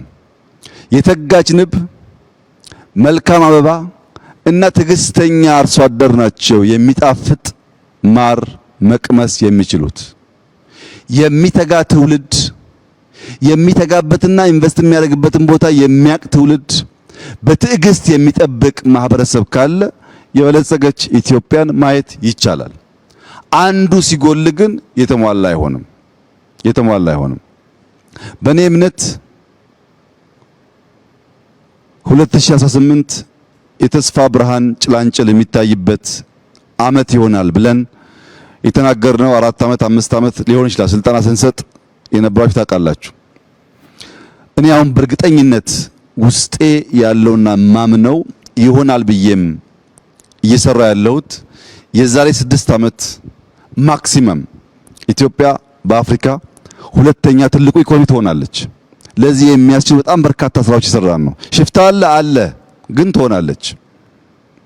የዛሬ 10 ዓመት በአፍሪካ አንደኛ ኢኮኖሚ ትሆናለች። ምንም ጥርጥር የለውም። ይሄን የኔ ጸሎት ኤግዚት የምታደርጉ እድሜያችሁ ረዝሞ እንድታዩ፣ አሁን ደግሞ ኤግዚስት የምታደርጉ ልክ እንደ ትጉ ንብ እንድትሰሩ፣ ኢመርጅ የምታደርጉ ደግሞ አሁን ካለውም ካለፈውም ከታሪክም እንድትማሩ፣ ያን ደምረን ከሄን የበለጸገች ኢትዮጵያን እናያለን። በአንድነቷ በብልጽግናዋ በታሪካዊ ቦታዎቿ ተመልሳ መጎናጸፍ ለአፍታም መጠራጠር አያስፈልግም። ይሄ ለኢትዮጵያ የተከፈተ አዲስ ዘመን ስለሆነ ምንም ያቆመው ነገር የለም። ያ ነው የፈጠረው። ይሄንን ከኛ የሚያስፈልገው መንቃት ነው። በራስ ኢጎ ላይ መንቃት፣ በራስ እሳቤ ላይ መንቃት፣ በራስ ምልከታና እምነት ላይ መንቃት ነው። ብዙዎቻችን ትናንትና አስሮ ይዞናል። ከነቃንበትና ሌንጮ ቅድም እንዳለው ወደሚቀጥለው ሌየር ከተዘረጋን አትጠራጠሩ፣ የኢትዮጵያን ብልጽግና ከሞላ ጎደል በጋራ እናያለን። ቢያንስ ልጆቻችን ከልመና ወጥተው የምናይበት ዘመን ይመጣል። ሲጠቀለል ለረጅም ጊዜ በየቦታው ልማት ሳይ፣ ለውጥ ሳይ፣ ውጤት ሳይ ፈጣሪ ይመስገን ስል ሰምታችሁ ታውቃላችሁ። ዛሬ ግን ያ ቋንቋ እኔ ውስጥ የለም። ሌሊት ጀምሮ በጣም ሲያስጨንቀኝ ያደረው ነገር ፈጣሪ ይመስገን አይደለም፣ ይቅር በለን ነው። ውስጤ እንደዛ ይሰማኛል። ይቅር በለን አንተ ውሃውም ሰጥተሃል፣ መሬቱም ሰጥተሃል፣ ጫካውም ሰጥተሃል፣ የቀረብን ነገር የለም። ይሄን ሁሉ ይዘን እኛንን ተስማምተን ተደማምጠን ማልማት ያልቻል ነው እና እባክህን ይቅር በለን። ተቆጥተ ደግሞ እንደዚያ ሰነፍ አርሶ አደር ማሳችንን ዝናብ እንዳይወስደው ምህረት ይብዛልን ብቻ ነው ጥያቄ ዛሬ። ምክንያቱም ለማመስገን ብቃቱ የለኝም። እዚህ ሁሉ ነገር ላይ ተኝቼ በሴፍቲኔት የሚኖር የሚራብ ህዝብ ዜጋ ሆኜ ፈጣሪ ይመስገን ይሄን ስለሰራን የምልበት ቋንቋ አንደበት የለኝም። ምህረት ብቻ ነው። ኢትዮጵያዊ ፈቅዶ ወዶ በገዛ ፈቃዱ ልመናን ጋብዞ እርዳታን ጋብዞ ችግርን ጋብዞ እጅና እግር አጣጥፎ የሚለምን ህዝብ መሆኑ ይቅር በለን ብቻ ነው የሚያስብለው። ሌላ ምንም ቋንቋ የለኝም። የሱ ምሕረት ከተገኘ እኛ ከተጋን ግን ውጤት ይመጣል። እዚህ ያላችሁ ሲኒየር አመራሮች፣ እዚህ የሌላችሁ ሲኒየር አመራሮች ፐርሰንቴጁ ይለያያል። አንዳንዶቻችሁ 5፣ አንዳንዶቻችሁ 3፣ አንዳንዶቻችሁ 10 ሊሆን ይችላል። ግን ሼር አላችሁ። በአሁን ትውልድ ውስጥ ሼር አላችሁ። ያ እንድታዩ የመጣችሁት ጠቅላችሁ አትውሰዱት። ቢኮዝ ብዙ ሚስ የተደረገ ነገር ስለነበረ ጠቅላችሁም አትተውት። የእናንተ ዘር ስላለ አሁን ያለውም ይሄን ይመን፣ የትናንትናውም ይሄን ይመን፣ የነገውም ይሄን ይመን። ካለ ጥርጥር ኢትዮጵያ ትውልድ ተቀባብሎ የሚያጽናት ሀገር ትሆናለች። በትግራይ፣ በአማራ፣ በኦሮሚያ አንዳንድ አካባቢ የምናያቸው ጉዳዮችም መልክ እየያዙ ይሄዳሉ። ኢትዮጵያ ውስጥ ዛሬ ልጠቅልል የሚለውም ኢትዮጵያን አላወቃትም፣ ልገንጠል የሚለውም ኢትዮጵያን አላወቃትም። መገንጠልም መጠቅለልም አይሰራም። መስማማት፣ በትብብር ሁሉም ያለውን ሀብት እያወጣ እንዲለማ አድርጎ መኖር ብቻ ነው የሚያዋጣው። ይሄን መገንዘብ አለመቻል ነው ችግር ያመጣብን። ለምሳሌ ልገንጠል ብሎ ከሰሜን እስከ ደቡብ የተደራጀ ፓርቲ አለ። ከነዚህ ውስጥ አንዱም ሀገሩን አያውቅም፣ ህዝቡን አያውቅም፣ ባህሉን አያውቅም። የነጻድቃን ቲፒኤልኤፍ ልገንጠል በሚልበት ሰዓት እርግጠኛ ሆኜ የምነግራችሁ እነዚህ ወጣቶች በዛ ዘመን ትግራይን ባህሉን በደንብ አያውቁትም። እልህና ቁጣ ነው ያላቸው እንጂ የበቃ እውቀት አልነበራቸውም። ኦነግ ቅድም ሌንጮ እንዳለው እንኳን ኦሮሚያን መገንጠል ቀርቶ የትውልድ ስፍራውን እንኳን በትክክል አያውቀውም። ባሌን አያውቅም። ሌላውም ነፃ አውጪ ይኸው ነው፣ የሶማሌውም የምናምኑም በትክክል ባህሉን አገሩን ሳያውቅ ነው ነፃ ልውጣ ብሎ በጋራ መኖር ስንችል መከፋፈል ይሰበክ ነው ማለት ነው። ልጠቅልል ባዩም ዘመን አያውቅም። አሁን ባሌ ይጠቀለላል? አይጠቀለልም እኮ ብትፈልግም ባትፈልግም አይቻልም። አለፈ ያ ታሪክ። ከኋላ ጋር መታሰር አያስፈልግም። ትቶ ዛሬ መኖር ያስፈልጋል። ምን ጠቀልላለህ? እንኳን ልጠቀልለው አታውቀውም። ይህን ሰፊ ምድር፣ ይህን ሰፊ ህዝብ፣ ይህን ሰፊ ባህል ሰብስበህ አንድ ማድረግ አትችልም። ያለው ምርጫ ተከባብሮ ተደማምጦ ተጋግዞ ተካፍሎ በጋራ መኖር እንደሆነ ማመን ነው። ያ ሲሆን ሰላማችን፣ ልማታችን ይመጣል። የእናንተ ኮንሰርን ይገባኛል፣ የኔም ኮንሰርን ነው። እኔ ግን እንደዚያ ሰነፍ ገበሬ ቁጭ ብዬ እባክህን ዝናብ አዝንብ ከሚሉት ጎራ አይደለሁም። ዝናብ አዝንብ እያልኩ ቦይ እየቆፈርኩ የምጠብቀው በዚያ መንገድ ነው የኢትዮጵያ ችግር ተጠቅሎ ይጠፋል ብዬ የማምነው። ትንሽ 50 አካባቢ ደረሳችሁም እንድትቆዩ ጸሎቴ ነው።